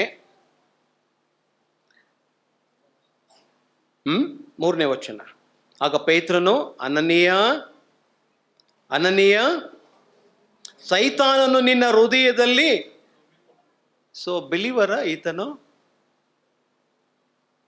ಸೈತಾನ ಬಿಲಿವರ್ ಒಳಗಡೆ ತುಂಬಿಕೊಳ್ಳಿಕ್ಕೆ ಸಾಧ್ಯನಾ? ಹೌದಾ? ದೈವರಾತ್ಮನಿದ್ದಾನಲ್ವಾ ಅವರೊಳಗೆ. ಹೇಗೆ ಸೈತಾನ ತುಂಬ್ಕೊಂತಾನೆ? ಸೈತಾನನು ಅನನೀಯನನ್ನ ಕಂಟ್ರೋಲ್ ಮಾಡಿದ. ಯಾರು ವೀಕರ್ ಆಗಿದ್ದಾರೋ ನೋಡಿ, ಯಾವ ಫ್ಯಾಮಿಲಿ ಮೆಚ್ಯೂರಿಟಿಯಲ್ಲಿ ಬರೋದಿಲ್ಲವೋ, ಯಾವ ಫ್ಯಾಮಿಲಿ ಓಡ್ಲಿ ಜೀವಿಸ್ತಾರೋ, ಯಾವ ಫ್ಯಾಮಿಲಿ ಚರ್ಚ್ ಫೆಲೋಶಿಪ್ನಲ್ಲಿ ಇದ್ದರೂ ಸಹ ದೈವ ಭಕ್ತರಾಗಿ ಜೀವಿಸೋದಿಲ್ಲವೋ, ವೀಕ್ ಆದಂಥ ಅನೇಕ ಫ್ಯಾಮಿಲಿಗಳನ್ನು ಆತನು ಅಟ್ಯಾಕ್ ಮಾಡ್ತಾನೆ. ಇವರಿಬ್ಬರ ಹೆಸರೇನಂತೆ? ಸಫೈರಾ ಅಂದರೆ ಬ್ಯೂಟಿಫುಲ್ ಅಂತ, ಬಟ್ ಸ್ಪಿರಿಚುವಲಿ ಇನ್ನು ಅನನೀಯ ಎಂಬುದಾಗಿ ಹೇಳುವಾಗ ಜೆಹೋವಾ ಗ್ರೇಸಿಯಸ್ಲಿ ಗಿವನ್, ದೇವರ ಕೃಪೆಯಿಂದ ಕೊಟ್ಟಿದ್ದಾನೆ ಎಂಬ ಹೆಸರನ್ನು ಹೊಂದಿದ್ದಾನೆ. ಆದರೆ ದೇವರಿಗೆ ಕೊಡುವ ವಿಷಯದಲ್ಲಿ ಅವನಲ್ಲಿ ಕೃಪೆ ಇಲ್ಲ. ಮೆಕೆದೋನ್ಯ ಸಭೆಗಳನ್ನ ನೋಡ್ರಿ, ಅವರಲ್ಲಿ ದೇವರ ಕೃಪೆ ತೋರಿ ಬಂದ ರೀತಿಯನ್ನ ಚೆನ್ನಾಗಿ ತಿಳ್ಕೊಳ್ರಿ. ಒಂದು ಚರ್ಚ್ ಮೀಟಿಂಗ್ ಅನ್ನೋದಾದ್ರೆ, ಒಂದು ಚರ್ಚ್ ಫಂಕ್ಷನ್ ಆಗಬೇಕಾದ್ರೆ, ಒಂದು ಸೇವೆ ನಡಿಬೇಕಾದ್ರೆ ದೈವ ಜನರಿಂದ ಮಾತ್ರವೇ ವಿನಃ ಯಾವ ಸರ್ಕಾರದ ಫಂಡಿಂದಲ್ಲ. ದೈವ ಜನರು ಅದಕ್ಕಾಗಿ ಉದಾರವಾಗಿ ಕೊಡಬೇಕು. ಅವರು ತಮ್ಮನ್ನ ಕರ್ತನಿಗೆ ಕೊಟ್ಟಿರಬೇಕು. ಅವರು ದೇವರ ಚಿತ್ತಾನುಸಾರವಾಗಿ ತಮ್ಮನ್ನ ಒಪ್ಪಿಸಿ ಕೊಟ್ಟಿದ್ದಾರೆ, ಕೊಡುವ ಕೃಪೆಯನ್ನ ಹೊಂದಿರ್ತಾರೆ. ಆದರೆ ಗ್ರೇಸಿಯಸ್ಲಿ ಗಿವನ್ ಎಂಬ ಹೆಸರನ್ನ ಹೊಂದಿರುವ ಈ ಅನನೀಯನ ಕೊಡುವಿಕೆಯಲ್ಲಿ ಆತನು ದೇವರ ಮುಂದೆ ಚೌಕಾಸಿ ಮಾಡಿದ. ನೋಡಿ, ಅವರ ಪಾಪಕ್ಕೆ ಮೂಲ ಏನು? ಸೈತಾನನೇ. ನೋಡಿ, ವಿಶ್ವಾಸಿಗಳಾಗಿ ಸಭೆ ಒಳಗಿದ್ದಾರೆ, ಇದ್ದರೂ ಕೂಡ ಅವರು ಆತ್ಮೀಯವಾಗಿ ಅವರು ಆಕ್ಟಿವ್ ಆಗಿಲ್ಲ. ಅವರ ಕಂಡೀಷನ್ ಹೇಗುಂಟು? ಲೂಕ್ವಾಮ್. ಲವೋದಿಕೆ ಚರ್ಚ್, ನೀ ತಣ್ಣಗೂ ಇಲ್ಲ ಬೆಚ್ಚಗೂ ಇಲ್ಲ. ಅನೇಕ ಕ್ರೈಸ್ತರು ವಾಕ್ಯ ಕೇಳುವಾಗ ಆತ್ಮೀಯತೆಯಲ್ಲಿ ಇರಬೇಕೆಂಬುದಾಗಿ ಆಲೋಚನೆ ಮಾಡ್ತಾರೆ, ಆದರೆ ಡೋರ್ ದಾಟಿ ಹೊರ ಬರುವಾಗ ಅವರಲ್ಲಿ ಆತ್ಮೀಯತೆ ಹೊರಟೋಗುತ್ತೆ. ಗಲಾತಿ ಚರ್ಚ್ನವ್ರು ಹೇಗಿದ್ರು? ಇದೇ ಕಂಡೀಷನ್. ಚರ್ಚ್ ಒಳಗಡೆ ವರ್ಶಿಪ್ ಮಾಡಿ ಪರಲೋಕದ ದೇವರನ್ನ ಇಳಿಸುವ ರೀತಿಯಲ್ಲಿ ಮಾತನಾಡ್ತಾರೆ, ಪರಲೋಕದ ಆ ದೇವರು ಮೆಚ್ಚುವಂತ ವರ್ಶಿಪ್ ಮಾಡ್ತಾರೆ. ಡೋರ್ ಬಳಿ ಬರ್ತಾ ಇದ್ದಂಗೆ ಒಬ್ಬರೊಬ್ಬರು ಕಚ್ಚಿ ಹಾರಕೊಂಡು ನುಂಗುವಂತ ಸ್ಥಿತಿಯಲ್ಲಿರ್ತಾರೆ. ಇವತ್ತಿನ ಕಂಡೀಷನ್ ನಾವು ನೋಡೋದಿಲ್ವಾ? No spirituality, no maturity. So ಆತ್ಮೀಯ ಪರಿಪಕ್ವತೆ ಇಲ್ಲದ ಮತ್ತು ಆತ್ಮೀಯತೆಯಲ್ಲಿ ಇಲ್ಲದಂತ ಸ್ಥಿತಿಯಲ್ಲಿದ್ದಾರೆ ಲವೋದಿಕೆಯ ಚರ್ಚ್ನ ರೀತಿಯಲ್ಲಿ. ಸೊ ಅವರು ಮೋಸವಾದರು ಎಂಬುದಾಗಿ ನೋಡ್ತೇವೆ. ಮೋಸ ಹೋದರು. ಅವನ ಮಾತು, ಅವನ ಕುತಂತ್ರ, ಅವನ ಕಾರ್ಯಕ್ಕೆ, ಅವನ ಟ್ರಾಪಕ್ಕೆ ಅವರು ಬಿದ್ದು ಹೋದ್ರು. ಅಷ್ಟು ಮಾತ್ರ ದುರಾಶೆಯ ಜೀವನ. ಇವತ್ತಿನ ಕ್ರೈಸ್ತರಲ್ಲಿ ಈ ಕವಚಸ್ನೆಸ್, ದುರಾಶೆಯ ಜೀವನ ಉಂಟು. ಅಷ್ಟು ಮಾತ್ರವಲ್ಲದೆ ಆ ಫ್ಯಾಮಿಲಿ ಡಬಲ್ ಮೈಂಡೆಡ್, ಎರಡು ಮನಸ್ಸುಳ್ಳವರಾಗಿದ್ದರು ಎಂಬುದಾಗಿ ನೋಡ್ತೇವೆ. ಆ ಫ್ಯಾಮಿಲಿಯಲ್ಲಿ ಹಿಪೋಕ್ರೆಸಿ, ಕಪಟತ್ವ ಇತ್ತು. ಅಷ್ಟು ಮಾತ್ರವಲ್ಲದೆ ಆ ಫ್ಯಾಮಿಲಿ ಸುಳ್ಳಾಡಿದರು. ಈ ಎಲ್ಲ ಘಟನೆ ದೈವರಾತ್ಮನಿಂದ ನಡೆಸಲ್ಪಡುವ ಪೀಟರ್ ನೇರವಾಗಿ ಕಣ್ಣಾರೆ ಕಂಡದ್ದರಿಂದ ದೇವರ ಶಿಕ್ಷೆ, ದೇವರ ಸಭೆಯಲ್ಲಿ ಬಂದದ್ದನ್ನ ಅವನು ಅರ್ಥ ಮಾಡಿಕೊಂಡವನಾಗಿ, ಅದಕ್ಕೆ ಹೇಳ್ತಾನೆ ಚಾಪ್ಟರ್ 4 1 ಪೀಟರ್ 17 verse ಅಲ್ಲಿ, ನ್ಯಾಯ ವಿಚಾರಣೆಯು ದೇವರ ಮನೆಯಲ್ಲಿಯೇ ಪ್ರಾರಂಭವಾಯಿತು. ಜಡ್ಜ್ಮೆಂಟ್ ಸ್ಟಾರ್ಟ್ ಆಗಿದ್ದು ಇನ್ ದ ಚರ್ಚ್. ಇವತ್ತು ಎಲ್ಲಿ ಸ್ಪಿರಿಚುಯಾಲಿಟಿ ಇಲ್ಲವೋ, ಎಲ್ಲಿ ಗಾಡ್ಲಿನೆಸ್ ಇಲ್ಲವೋ, ದೇವ ಭಯ ಭಕ್ತಿ, ದೇವರಿಗೆ ವಿಧೇಯತೆ, ದೇವರ ವಾಕ್ಯಕ್ಕೆ ಸನ್ಮಾನ, ದೇವರಿಗೆ ಗೌರವ ಇಲ್ಲದ ಕಡೆಗಳಲ್ಲಿ ಅನೇಕ ಡ್ಯಾಮೇಜ್ಗಳನ್ನ ಸೈತಾನನ್ನು ಮಾಡ್ತಾನೆ. ಇದು ದೈವ ಜನರಿಗೆ ಇರುವಂತ ಎಚ್ಚರಿಕೆಯ ಒಂದು ಬೆಲ್ಲದು. ಸೊ ನಮ್ಮ ಕಂಡೀಷನ್ ಹೇಗಿದೆ? ನಾವು ಕೂಡಿ ಬರುವ ಚರ್ಚ್ ಹೇಗಿದೆ? ನಮ್ಮ ಫ್ಯಾಮಿಲಿಗಳು ಹೇಗಿದೆ? ಪೀಟರ್ ಹೇಳ್ತಾನೆ, ಪುರುಷರೇ ಆಕೆ ಬಲಹೀನಳು, ಅದನ್ನು ತಿಳಿದು ಒಗತನ ಮಾಡ್ರಿ. ಸ್ತ್ರೀಯೇ ನೀ ಸರಳ ಕುಮಾರ್ತೆ, ನೀನು ಸರಳತೆ ಭಕ್ತಿ ನಂಬಿಕೆಯಲ್ಲಿ ನೀನಿರು. ಇಬ್ಬರಿಗೂ ಆತನ ಹೇಳ್ತಾನೆ. ಚರ್ಚ್ ಲೀಡರ್ಸ್ಗಳಿಗೆ ಆತನ ಹೇಳ್ತಾನೆ, ನಾನು ಕೋ ಎಲ್ಡರ್, ನಿಮಗೆ ನಾನು ಜೊತೆ ಹಿರಿಯನ್ನು ಚೀಫ್ ಶೆಪರ್ಡ್ ಬರ್ಲಿಕ್ಕಿರುವಾಗ ಆತನಿಗೆ ನಾನು ಲೆಕ್ಕವನ್ನು ಕೊಡಬೇಕಿದೆ. ಸೊ ಹಾಗಾಗಿ ನಿಮ್ಮ ವಶಕ್ಕೆ ಕೊಡಲ್ಪಟ್ಟಂತ ಫ್ಲಾಕ್ ಅನ್ನ, ಮಂದೆಯನ್ನ ನೀವೇನ್ ಮಾಡ್ಬೇಕು? ಶಪರ್ಡಿಂಗ್ ಅಂತಾನೆ. ಅದನ್ನ ಕಾಯಿರಿ, ಅದನ್ನ ಕಾಪಾಡ್ರಿ, ಅದನ್ನ ಪೋಷಿಸಿರಿ. ಯಾವ ರೀತಿಯಲ್ಲಿ 78 ಸಾಮ್ಸ್ನಲ್ಲಿ ಡೇವಿಡ್ನ ಕುರಿತು ಹೇಳ್ತಾನೆ, ಆತನು ದೇವರ ಆ ಕುರಿಯನ್ನ ಕಾದನು. ಯಾವ ರೀತಿಯಲ್ಲಿ? ಆತನು ತನ್ನ ಸ್ಕಿಲ್ಫುಲ್ ಹ್ಯಾಂಡ್ ಇಂದ, ಹಸ್ತ ಕೌಶಲ್ಯದಿಂದ ಮತ್ತು ಇಂಟಿಗ್ರಿಟಿ ಆರ್ಡಿಂದ. ಸೊ ಶೆಪರ್ಡ್ ಯಾವಾಗಲೂ ಗಮನಿಸಬೇಕು, ಶೀಪ್ ಬಗ್ಗೆ ಅವರಿಗೆ ಸ್ಪೆಷಲ್ ಕೇರ್ ಇರಬೇಕು. ಆ ಶೀಪನ್ನ ಅವನು ಸಂರಕ್ಷಿಸಿ, ಪೋಷಿಸಿ, ಕಾಪಾಡಿ ಒಂದೊಂದು ಕುರಿಗಳ ಬಗ್ಗೆ ಲೆಕ್ಕವನ್ನು ಕೊಡಬೇಕು. ಆ ಕುರಿಗಳ ಸೇವೆಯಲ್ಲಿ ಪ್ರಾಮಾಣಿಕವಾದ ಹೃದಯ ಮತ್ತು ಚಟುವಟಿಕೆಯ ಹಸ್ತವು ಅವರಲ್ಲಿರಬೇಕು. ಚರ್ಚ್ ಲೀಡರ್ಗೆ ಪೀಟರ್ ವಾರ್ನ್ ಮಾಡ್ತಾ ಇದ್ದಾನೆ. ಹಾಗೆ ಮನೆಯ ಹೆಡ್ಶಿಪ್ ಅಲ್ಲಿರುವಂಥ ಪುರುಷನಿಗೆ ಹೇಳ್ತಾನೆ, ಏನಂತ? ನೀನು ವಿವೇಕದಿಂದ ಒಗತನ ಮಾಡು, ವಿವೇಕದಿಂದ ಒಗತನ ಮಾಡು. 4 ಅಂಶಗಳು ಹೇಳ್ತಾನೆ. ಹೇಗೆ ವಿವೇಕದಿಂದ ಒಗತನ ಮಾಡು? ನನ್ನ ಫ್ಯಾಮಿಲಿ ವಿಷಯವಾಗಿ ನಾನು ಮಾತನಾಡುವಂಥದ್ದು 1 ಪೇತ್ರ 3ನೇ ಅಧ್ಯಾಯ 7ನೇ ವಚನದಲ್ಲಿ ವಿವೇಕದಿಂದ ಒಗತನ ಮಾಡುವಂಥದ್ದು ಅನ್ನೋದಾದರೆ, ನೋಡಿ, ಪೀಟರ್ ಜ್ಞಾಪಿಸುವಂಥದ್ದು, the care for they wives must be practised. ನೋಡಿ, ಕುಟುಂಬದ ಕೇರನ್ನ ಪ್ರಾಕ್ಟೀಸ್ ಮಾಡುವ ಪುರುಷ ಮೊದಲನೇದಾಗಿ ಗಮನಿಸಬೇಕು, ಗಿವಿಂಗ್ ಆನರ್. ನಿನ್ನ ಹೆಂಡತಿಗೆ ನೀ ಗೌರವವನ್ನು ಸಲ್ಲಿಸು. ನೋಡಿ, ಆಕೆ ಎಮೋಷನಲ್ಲಿ ವೀಕ್ ಇದ್ದಾಳೆ, ಆಕೆ ವೀಕರ್ ವೆಸಲ್ ಆಗಿದ್ದಾಳೆ. ಸೊ ಹಾಗಾಗಿ ನೀನು ಹೆಂಡತಿಯ ಬಲಹೀನತೆಯನ್ನು ಅರ್ಥ ಮಾಡಿಕೊಂಡು ಸಂಸಾರ ಮಾಡು. ಬಹಳ ಸೂಕ್ಷ್ಮವಾಗಿ ಗಮನಿಸು. ನಿನ್ನ ಹೆಂಡತಿಯನ್ನ ಮಕ್ಕಳ ಮುಂದೆ ಇನ್ಸಲ್ಟ್ ಮಾಡಬೇಡ, ನಿನ್ನ ಫ್ರೆಂಡ್ಸ್ ಮುಂದೆ ಇನ್ಸಲ್ಟ್ ಮಾಡಬೇಡ, ನಿನ್ನ ರಿಲೇಟಿವ್ಸ್ ಮುಂದೆ ಆಕೆಯನ್ನ ಇನ್ಸಲ್ಟ್ ಮಾಡಬೇಡ, ನಿನ್ನ ನೈಬರ್ಸ್ ಮುಂದೆ ಇನ್ಸಲ್ಟ್ ಮಾಡಬೇಡ, ನಿನ್ನ ಇನ್ಲಾಸ್ ಮುಂದೆ ಆಕೆಯನ್ನ ಇನ್ಸಲ್ಟ್ ಮಾಡಬೇಡ. ಆಕೆಗೆ ಇನ್ಸಲ್ಟ್ ಮಾಡದೆ ನೀ ಆಕೆಗೆ ಗೌರವವನ್ನು ಕೊಡು. ಆಕೆಯ ಫೀಲಿಂಗ್ಸ್ ಏನಿದೆ ಅರ್ಥ ಮಾಡ್ಕೋ, ಆಕೆ ಆಲೋಚನೆಗಳೇನಿದೆ ಅದನ್ನು ಅರ್ಥ ಮಾಡ್ಕೋ, ಆಕೆ ಡಿಸೈರ್ಸ್ ಏನಿದೆ ಅದನ್ನು ಅರ್ಥ ಮಾಡ್ಕೋ. ಆಕೆಯ ಐಡಿಯಾಗಳು ನೀನು ಒಪ್ಪದೇ ಇದ್ದು ಆ ಐಡಿಯಾಗಳು ವಾಕ್ಯಕ್ಕೆ ಅನುಸಾರವಾಗಿಲ್ಲ ಅನ್ನೋದಾದರೆ ನೀನು ಆಕೆಗೆ ಮಾತಾಡಲಿಕ್ಕೆ ಅವಕಾಶ ಕೊಟ್ಟು ಆಕೆ ಅಭಿಲಾಷೆಗಳನ್ನು ನೀನು ತೆಕ್ಕೊಂಡು, ದೇವರು ಈ ವಿಷಯವಾಗಿ ಹೀಗೆ ಹೇಳಿದೆ ದೇವರ ವಾಕ್ಯದಲ್ಲಿ ಎಂಬುದಾಗಿ ಆಕೆಗೆ ಅರ್ಥ ಆಗುವ ಮಟ್ಟಕ್ಕೆ ನೀ ಇಳಿದು ಹೋಗಿ ಆಕೆಗೆ ಆಕೆಯ ಐಡಿಯಾದ ಬಗ್ಗೆ ತಿಳಿಸಿ ಉತ್ತಮವಾದ ಸೂಕ್ಷ್ಮತೆಯಿಂದ ಆಕೆಯನ್ನು ತಿದ್ದಿ ಸರಿಪಡಿಸಿ ಒಗತನ ಮಾಡು. ಅದೇ ಅರ್ಥ. ಬಟ್ ನಾವೇನ್ ಮಾಡ್ತಾ ಇದ್ದೀವಿ?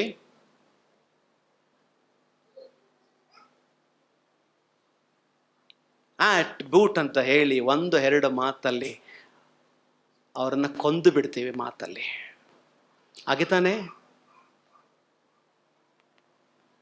ಆಮೇಲೆ ಫಾಸ್ಟಿಂಗ್ ಪ್ರೇಯರ್ ಅಂತ ಹೇಳೋದು ನಿಜವಾಗಿ ಫಾಸ್ಟಿಂಗ್ ಪ್ರೇಯರ್ ಅಲ್ಲ, ಅದು ಗಲಾಟೆ ಆಗಿರೋದ್ರಿಂದ ಫಾಸ್ಟಿಂಗ್ ಪ್ರೇಯರ್. ಅದೆಲ್ಲ ಫ್ಯಾಮಿಲಿ ಲೈಫ್.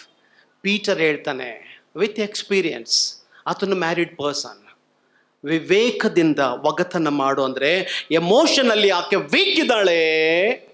ಎಷ್ಟೋ ಬಿಲೀವರ್ಸ್ ವೀಕರ್ ಬಿಲೀವರ್ಸ್ಗಳಿದ್ದಾರೆ. ಚರ್ಚ್ ಲೀಡರ್ ಕೂಡ ಅವರನ್ನು ಅರ್ಥ ಮಾಡಿಕೊಂಡು ಅವರ ಲೆವೆಲ್ಗೆ ಇಳಿದು ಹೋಗಿ ಅವ್ರನ್ನ ನೀ ಕಟ್ಟು. ಹಾಗೆ ಪುರುಷ ಸ್ತ್ರೀಯನ್ನು ಮನೆಯಲ್ಲಿ ಕಟ್ಟು. ಈ ವರ್ಕ್ ಮಾಡಲಿಕ್ಕೆ ಕರ್ತನು ನಮ್ಮನ್ನ ಶೆಪರ್ಡ್ಗಳಾಗಿ ಸಭೆಯಲ್ಲಿಟ್ಟಿರೋದು. ಈ ವರ್ಕ್ ಮಾಡ್ಲಿಕ್ಕೋಸ್ಕರನೇ ಪುರುಷನನ್ನ ಮನೆಯ ಯಜಮಾನತ್ವ ಕೊಟ್ಟು ಮನೆಯಲ್ಲಿ ಅವನ ವಶಕ್ಕೆ ಹೆಂಡತಿ, ಮಕ್ಕಳು, ಮೊಮ್ಮಕ್ಕಳು ಎಲ್ಲರನ್ನ ಕೊಟ್ಟಿರೋದು. ಈ ಕಾರ್ಯ ನಾವು ಮಾಡ್ತಾ ಇದ್ದೀವ? ನಾವು ಇದನ್ನು ಪ್ರಾಕ್ಟೀಸ್ ಮಾಡಬೇಕು. ಯಾವ ಏಜಲ್ಲಿ? ಟಿಲ್ ಮೈ ಡೆತ್. 60 ಆಗಿರಲಿ 70 ಆಗಿರಲಿ, ಇವತ್ತು ಕೂಡ ಯಜಮಾನನು ಫ್ಯಾಮಿಲಿ ವಿಷಯವಾಗಿ ಕಲಿಬೇಕಾದ ಹಾಗೆ ಪೀಟರ್ ಹೇಳ್ತಾ ಇದ್ದಾನೆ, ಗಿವಿಂಗ್ ಆನರ್, ಆಕೆಗೆ ಗೌರವವನ್ನು ಸಲ್ಲಿಸೋ. ಎರಡನೇದಾಗಿ ಇಂಟಲೆಕ್ಚುಯಲ್, ನೋಡಿ ಆಕೆಯನ್ನು ಅರ್ಥ ಮಾಡಿಕೊ ಅಂತ ಹೇಳ್ತಾನೆ.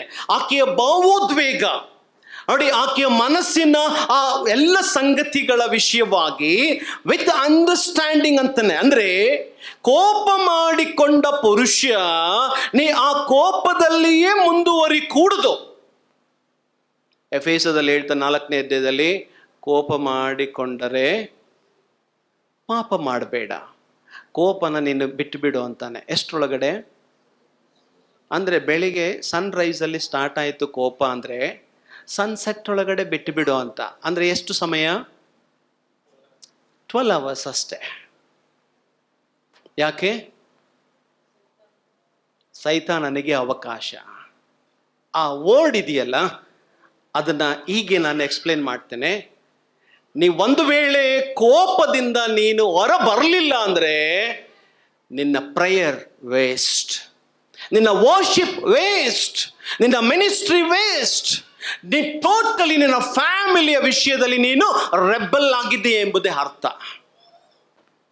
ಸೊ ಯಾವುದೇ ಕಾರಣಕ್ಕೂ ನೀ ಮೊಣಕಾಲು ಹಾಕಿದ್ರು ನಿನ್ನ ಹೆಂಡತಿಯೊಂದಿಗೆ ಗಲಾಟೆ ಮಾಡಿಕೊಂಡು ಒಂದಾಗದೆ ನೀ ಮೊಣಕಾಲು ಹಾಕಿದ್ರೆ ಕರ್ತನೇನು ಹೇಳ್ತಾನೆ? ಎದ್ದು ಹೋಗು, ಫಸ್ಟ್ ರಿಕನ್ಸಿಲ್, ಆಕೆಯೊಟ್ಟಿಗೆ ಒಂದಾಗು.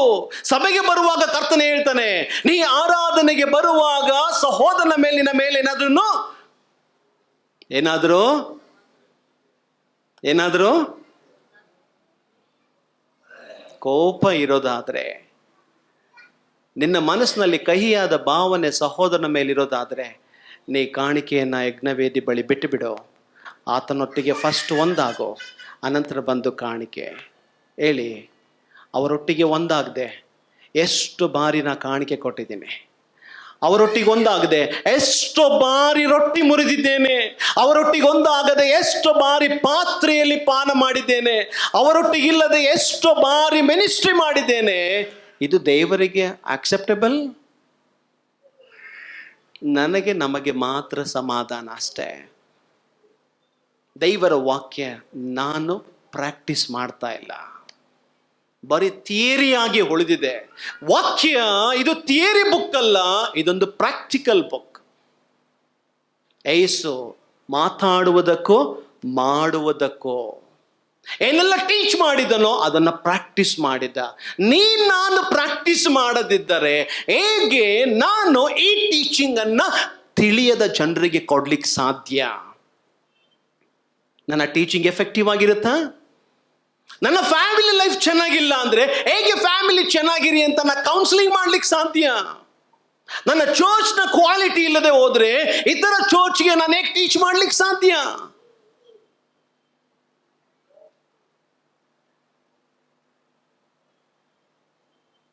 ಬಹಳ ಎಚ್ಚರಿಕೆಯಿಂದ ನಾವು ಗಮನಿಸಬೇಕು. Intellectual understanding way with understanding ಬಹಳ ಪ್ರಾಮುಖ್ಯ. ನೋಡಿ, ಆಕೆಯ ಮೂಡ್, ಆಕೆಯ ಫೀಲಿಂಗ್ಸ್, ಆಕೆಯ ನೀಡ್ಸ್, ಆಕೆಯ ಭಯ, ಆಕೆಯ ನಿರೀಕ್ಷೆ, ಸೊ ಆಕೆ ಹೃದಯದಲ್ಲಿ ಏನೆಲ್ಲ ಅಗತ್ಯತೆ ಇದೆಯೋ, ಆಕೆ ಸಂತೋಷವಾಗಿರ್ಲಿಕ್ಕೆ ಯಾವ ಭಯದಲ್ಲಿ ಆಕೆ ತೊಡಗಿಸಿಕೊಂಡಿದ್ದಾಳೋ, ಯಾವ ಭಯವನ್ನು ದಾಟ್ತಾ ಇದ್ದಾಳೋ, ಯಾವ ಚಾಲೆಂಜನ್ನ ಆಕೆ ಫೇಸ್ ಮಾಡಬೇಕಾಗಿದೆಯೋ, ಇದೆಲ್ಲವನ್ನ ನೀನಾಗಿ ಅರ್ಥ ಮಾಡಿಕೋ. ಅದನ್ನೇ ಎಫೆಸದಲ್ಲಿ ಹೇಳ್ತಾನೆ, ಆಕೆಯನ್ನ ಪುರುಷನು ತನ್ನ ಶರೀರವನ್ನ ಪೋಷಿಸಿ ಸಂರಕ್ಷಿಸುವ ಹಾಗೆ ತನ್ನ ಹೆಂಡತಿಯನ್ನ ಪೋಷಿಸಿ ಸಂರಕ್ಷಿಸಬೇಕು.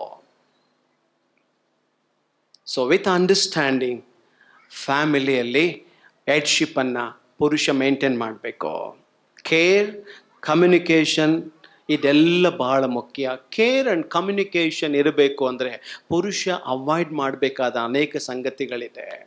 ಒಂದು ವೇಳೆ ಫ್ಯಾಮಿಲಿ ಉತ್ತಮವಾಗಿಲ್ವಾ, ಇವತ್ತು ಡಿಸ್ಟರ್ಬ್ ಆಗಿದೆಯಾ, ಬೇಡ, ಕೆಲಸಕ್ಕೆ ರಜೆ ಹಾಕು, ಫ್ಯಾಮಿಲಿಯೊಟ್ಟಿಗೆ ಸ್ಪೆಂಡ್ ಮಾಡೋ, ಫ್ಯಾಮಿಲಿಯೊಟ್ಟಿಗೆ ಸ್ಪೆಂಡ್ ಮಾಡೋ. ಅವಾಯ್ಡ್ ಮಾಡು ಟಿವಿ, ಮೊಬೈಲ್ ಫೋನು. ಸೊ ಇವೆಲ್ಲವುಗಳಿಂದ ನೀ ಅವಾಯ್ಡ್ ಮಾಡೋದಾದರೆ ನಿನ್ನ ಫ್ರೆಂಡ್ಸ್ ಆಗಿರ್ಬೋದು, ನ್ಯೂಸ್ ಪೇಪರ್ ಆಗಿರ್ಬೋದು, ಓಡ್ಲಿ ಸಂಗತಿಗಳು ಏನೆಲ್ಲ ಇದೆಯಲ್ಲ ಅದನ್ನು ಅವಾಯ್ಡ್ ಮಾಡು. ಫ್ಯಾಮಿಲಿಗೆ ನಿನ್ನ ಪ್ರಾಮಾಣಿಕವಾದ ಟೈಮನ್ನು ನೀ ಕೊಡು ವಿತ್ ಅಂಡರ್ಸ್ಟ್ಯಾಂಡಿಂಗ್ ವೇ. ಸಹೋದರಿಯನ್ನ, ಹೆಂಡತಿಯನ್ನ ಅರ್ಥ ಮಾಡಿಕೊಂಡು ಸಂಸಾರ ಮಾಡು. ಥರ್ಡ್ಲಿ, ಫಿಸಿಕಲಿ ನೋಡಿ, ಡ್ವೆಲ್ ವಿತ್ ದೆಮ್ ಅಂತಾನೆ. ವಿವಾಹದ ಮೂಲಭೂತ ಅರ್ಥ, ಬೇಸಿಕ್ ಟೀಚಿಂಗ್ ಏನಂದ್ರೆ ಅವರಿಬ್ಬರಲ್ಲ, ಅವರು ಒಂದೇ, ಅವರು ಒಂದೇ. ನಾನು ಮಾತನಾಡ್ತಾ ಇರೋದು ಫ್ಯಾಮಿಲಿ. ಹಾಗೆ ಎಫೆಸ 5 ಬರುವಾಗ ಕ್ರಿಸ್ತನಿಗೂ ಸಭೆಗೂ ಇರುವ ಸಂಬಂಧದ ಕುರಿತು ನಾವು ನೋಡ್ತೇವೆ. ಕ್ರಿಸ್ತನು ಸಭೆಯನ್ನು ಪ್ರೀತಿಸಿ ಹೇಗೆ ತನ್ನನ್ನು ಒಪ್ಪಿಸಿಕೊಟ್ಟನೋ, ಸಭೆಯೊಂದಿಗೆ ಆತನು ಹೇಗೆ ಸಂಪರ್ಕದಲ್ಲಿದ್ದಾನೋ ಇದನ್ನ ಗ್ರಹಿಸು. ಇವತ್ತು ಕ್ರಿಸ್ತನ ಪರಲೋಕದಲ್ಲಿದ್ದಾನಲ್ಲ. ಇಬ್ರಿಯ ಪುಸ್ತಕ ನಾವು ಓದ್ತೇವೆ. ಇಬ್ರಿಯ ಪುಸ್ತಕದ ಮುಖ್ಯ ಥೀಮ್ ಏನು? ಆತನು ಪರಲೋಕದಲ್ಲಿ ನಮಗಿದ್ದಾನೆ. ಅದೇ ಬುಕ್ಕು, ಪೂರ ಬುಕ್ಕೇ ಅದು. ಇನ್ನು ರೆವಲ್ಯೂಷನ್ ಬನ್ರಿ, ಫಸ್ಟ್ ಚಾಪ್ಟ್ರಲ್ಲಿ ನಮ್ಮ ಕರ್ತನು 7 ದೀಪಸ್ತಂಭಗಳ ಮಧ್ಯದಲ್ಲಿ ಆತನೇನು ಮಾಡ್ತಾ ಇದ್ದಾನೆ? ತಿರುಗಾಡ್ತಾ ಇದ್ದಾನೆ. ಯಾಕೆ? ಚರ್ಚ್ಗಳ ಮಧ್ಯೆ ತಿರುಗಾಡ್ತಾ ಇರೋ ಉದ್ದೇಶ ಏನು? ವೈ? ಯಾಕೆ? ಇನ್ನೂ ಕೂಡ ಕಂಪ್ಲೀಟ್ ಆಗದ ಅನೇಕ ವರ್ಕ್ಗಳು ಚರ್ಚಲ್ಲಿ ಇದೆ. ಆತ ತಿರುಗಾಡುತ್ತಿರುವ ಆತನು ಅಲರ್ಟ್ ಆಗಿದ್ದಾನೆ. ಪ್ರತಿ ಬಿಲೀವರ್ಸ್ಗಳನ್ನ ವಾಚ್ ಮಾಡ್ತಾ ಇದ್ದಾನೆ. ಅವರ ಮೋಟಿವ್ ಏನಿದೆ, ಅವರ ಉದ್ದೇಶಗಳು, ಯೋಚನೆಗಳು, ಅವರ ವರ್ಷಿಪ್ನ ಪದಗಳು ಏನು, ಎಲ್ಲವನ್ನ ವಾಚ್ ಮಾಡುವ ಕರ್ತನು ಎವ್ರಿ ಸಂಡೇ ಚರ್ಚ್ ಗ್ಯಾದರ್ ಆದಾಗ ಆತನ ಪ್ರಸನ್ನತೆಯಲ್ಲಿ ನಾವಿದ್ದೇವೆ ಎಂಬುದನ್ನು ನಾನು ಅರ್ಥ ಮಾಡಿಕೊಂಡು ಆ ಗಂಭೀರತೆಯಿಂದ ನಾನು ಜೀವಿಸಬೇಕು. ಆತನಿನ್ನೂ ತಿರುಗಾಡುತ್ತಾ ಇದ್ದಾನೆ. ಕ್ರೈಸ್ತ ಫ್ಯಾಮಿಲಿಯಲ್ಲಿ ಆತನಿದ್ದಾನೆ, ಕ್ರೈಸ್ತ ಸಭೆಯಲ್ಲಿ ಆತನಿದ್ದಾನೆ. ಸೊ ಹಾಗಾಗಿ ಡ್ವೆಲ್ ವಿತ್ ದೆಮ್ ಅಂದ್ರೆ ಆತನು ನಮ್ಮೊಂದಿಗಿದ್ದಾನೆ, ನಮ್ಮೊಂದಿಗೆ ವಾಸಿಸ್ತಾ ಇದ್ದಾನೆ. ಹಾಗೆ ಹಸ್ಬೆಂಡ್ ವೈಫ್ ಒಟ್ಟಿಗೆ ಆತನು ವಾಸಿಸಬೇಕು. ಡ್ವೆಲ್ ಟುಗೆದರ್ ಎಂಬುದಾಗಿ ಹೇಳ್ತಾನೆ. ಜಾರತ್ವ ಪ್ರಬಲವಾಗಿರೋದ್ರಿಂದ ಪ್ರತಿಯೊಬ್ಬರಿಗೂ ಸ್ವಂತ ಗಂಡ ಇರಲಿ, ಸ್ವಂತ ಹೆಂಡತಿ ಇರಲಿ. ಮ್ಯಾರೇಜ್ ಆಯ್ತಾ, ಅವರು ಡ್ವೆಲ್ಲಿಂಗ್ ಟುಗೆದರ್. ಗಂಡ ಇಲ್ಲಿ, ಹೆಂಡತಿ ಅಬ್ರಾಡಲ್ಲಿ. ದೈವರ ವಾಕ್ಯ ಒಪ್ಪೋದಿಲ್ಲ. ಅವರು ಕಂಟ್ರೋಲ್ ಇಲ್ಲದೆ ಇರೋದನ್ನ, ದಮೆ ಇಲ್ಲದನ್ನ ನೋಡಿ ಸೈತಾನನ ಟ್ರ್ಯಾಪಲ್ಲಿ ಎಷ್ಟು ಮ್ಯಾರೇಜ್ಗಳು ಇವತ್ತು ಪ್ರಾಬ್ಲಮ್ ಅಲ್ಲಿ ಇದೆ. ಕಾರಣ ಮ್ಯಾರೇಜ್ಗಾಗಿ ಬರ್ತಾರೆ, ಮ್ಯಾರೇಜ್ ಆಗಿದೆ ಮತ್ತೆ ಹೋಗ್ತಾರೆ. ಅವರಿಗೆ ಹಣ ಬೇಕು, ಹೆಂಡತಿ ಫ್ಯಾಮಿಲಿ ಬೇಡ. ನನಗೆ ಹಣ ಬೇಕು, ಅನೇಕರಿಗೆ ಜೊತೆಯಲ್ಲಿ ಹೆಣ ಸಿಕ್ಕುತ್ತೆ. ಎಷ್ಟು ಪೇರೆಂಟ್ಸ್ ವಯಸ್ಸಾಗಿದ್ದಾರೆ, ಹಣ ಹಣ ಅಂತ ಕೂತಿದ್ದಾರೆ ವಿನಃ ಡೆಡ್ ಬಾಡಿಯನ್ನ ನೋಡ್ಲಿಕ್ಕೂ, ಎತ್ತ ತಾಯಿಯನ್ನ ತಂದೆಯನ್ನ ನೋಡ್ಲಿಕ್ಕಾಗದ ಸ್ಥಿತಿಯಲ್ಲಿ ಇವತ್ತಿದ್ದಾರೆ. Worldliness, no spirituality. Husband and wife ಆಗಿರ್ಬೋದು, ಮಕ್ಕಳ ಸಂಬಂಧದಲ್ಲಾಗಿರ್ಬೋದು, ಫ್ಯಾಮಿಲಿ ಅನ್ನೋದಾದರೆ ಡ್ವೆಲ್ಲಿಂಗ್ ಟುಗೆದರ್ ಇನ್ ಫಿಸಿಕಲಿ. ಅವರು ಶಾರೀರಿಕವಾಗಿ ನಾನು ಅಲ್ಲಿದ್ದೀನಿ, ಚಾಟಿಂಗ್ ಮಾಡ್ತೀನಿ, ವಿಡಿಯೋ ಕಾಲ್ ಮಾಡ್ತೀನಿ, ನನ್ನ ಪ್ರೇಯರ್ ಏನೆಲ್ಲ ಮಾಡ್ರಿ. Dwelling together? Dwelling in electronic gadgets. So ಅವರನ್ನೇ ಮದುವೆ ಆಗಿದ್ರೆ ಸಾಕಾಗ್ತಿತ್ತು.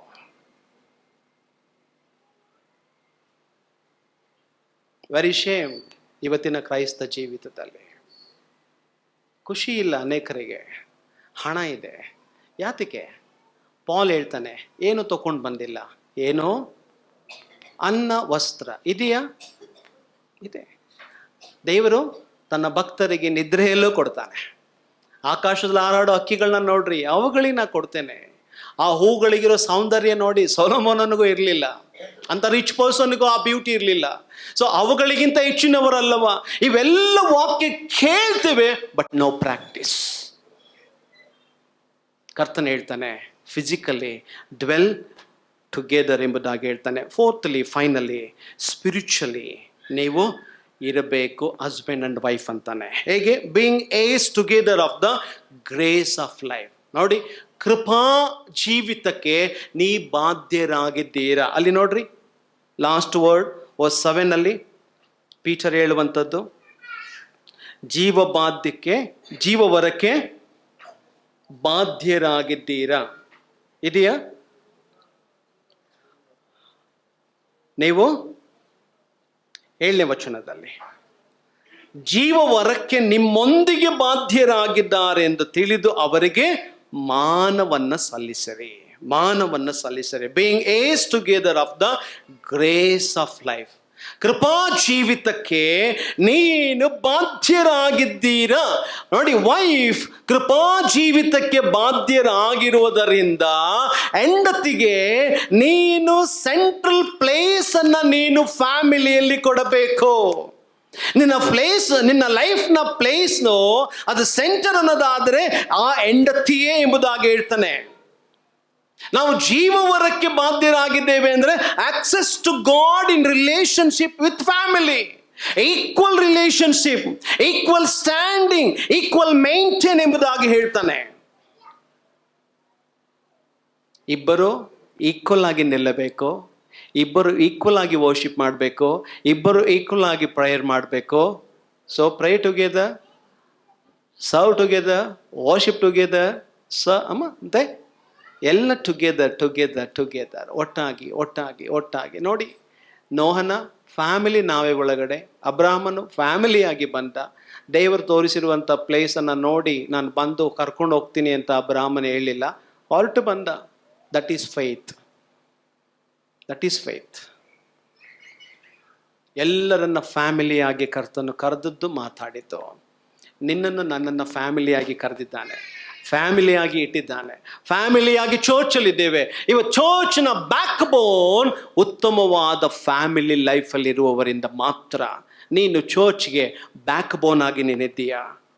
ಜೀವವರಕ್ಕೆ ಬಾಧ್ಯರಾಗೋದ್ರಿಂದ, ದೇವರ ಸನ್ನಿಧಿಗೆ ನೀ ಪ್ರವೇಶ ಮಾಡೋದ್ರಿಂದ, ನೀ ಫ್ಯಾಮಿಲಿಯೊಟ್ಟಿಗೆ ಹತ್ತಿರದವರಾಗಿದ್ದು ನೋಡಿ, ಆಮನಿ ಸಮತೋಲನವಾಗಿ ನೀನು ಕುಟುಂಬ ಜೀವಿತವನ್ನ ಕಾಪಾಡಿಕೋ.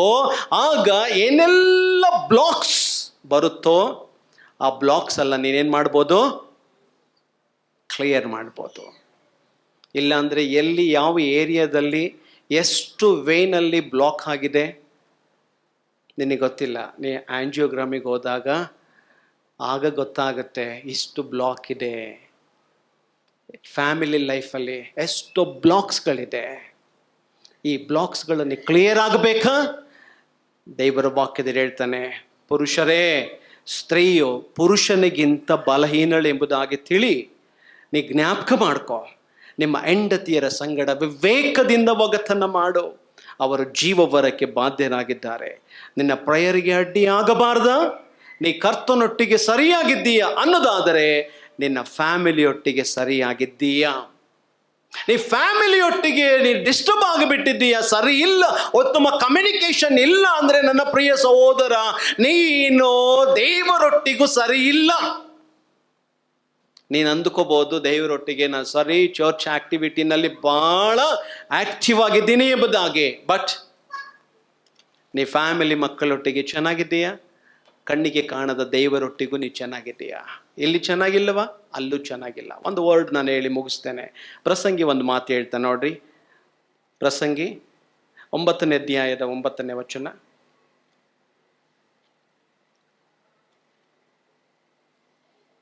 ಪ್ರಸಂಗಿ 9ನೇ ಅಧ್ಯಾಯ 9ನೇ ವಚನ.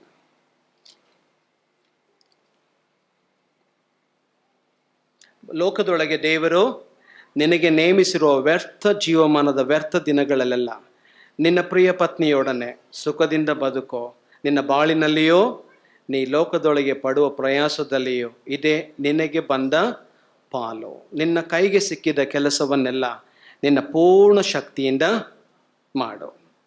ನಿನಗೆ ಪಾತಾಳದಲ್ಲಿ ಯಾವ ಕೆಲಸನೂ ಇಲ್ಲ, ಯುಕ್ತಿಯೂ ಇಲ್ಲ, ಜ್ಞಾನವೂ ಕೂಡ ಇಲ್ಲ. ನನ್ನ ಪ್ರಿಯರೇ, ಅನುಭವದಿಂದ ಪ್ರಸಂಗಿಯ ಮಾತು. ನಿನ್ನ ಕೈಗೆ ಸಿಕ್ಕಿದ ಫ್ಯಾಮಿಲಿ, ನಿನ್ನ ಕೈಗೆ ಸಿಕ್ಕಿದ ಸಭೆ ಸೇವೆ, ಏನೆಲ್ಲ ಕರ್ತನು ಕೊಟ್ಟಿದ್ದಾನೋ ಅದನ್ನು ನೀನು ಎಷ್ಟು ಎಫರ್ಟ್ ಆಗುತ್ತೋ ಅಷ್ಟು ಎಫರ್ಟ್ ಹಾಕೋ. ಅದಕ್ಕೆ ಥಾಮಸ್ ಆಲ್ವಾ ಎಡಿಸನ್ ಹೀಗೆ ಹೇಳ್ತಾರೆ, ಬಲವಾದ 100 ಕೈಗಳಿಗಿಂತ ಚುರುಕಾದ ಒಂದು ಬ್ರೈನ್ ಶ್ರೇಷ್ಠ ಅಂತಾನೆ. ನಿನ್ನ ಪವರಿಂದ ಎಲ್ಲ ಮಾಡ್ಲಿಕ್ಕೆ ಹೋಗಬೇಡ, ದೇವ ನಿನಗೆ ಕೊಟ್ಟಂತ ಆಲೋಚನೆಯಿಂದ ಮಾಡು. ನೆಪೋಲಿಯನ್ ಹೀಗೆ ಹೇಳ್ತಾನೆ ಒಂದು ವರ್ಡನ್ನು, ಆತನು ಹೇಳುವಂಥದ್ದು, ಕೆಲಸ ಒಂದು ಸುಂದರವಾಗಿ ಕಂಪ್ಲೀಟ್ ಆಗಬೇಕು ಅಂದರೆ ಆ ಕೆಲಸವನ್ನು ಸ್ವತಃ ನೀನೇ ಮಾಡು. ಆ ವರ್ಕನ್ನು ನೀ ಮಾಡು. ನಿನ್ನ ಫ್ಯಾಮಿಲಿ ವರ್ಕ್ ನೀ ಮಾಡು, ನಿನ್ನ ಸಭೆಯ ವರ್ಕ್ ನೀ ಮಾಡು, ನಿನಗೆ ಕೊಡಲ್ಪಟ್ಟದ್ದನ್ನು ನೀನಾಗಿ ಮಾಡು. ದೇವರು ನಮಗೆ ಸಹಾಯ ಮಾಡಲಿ.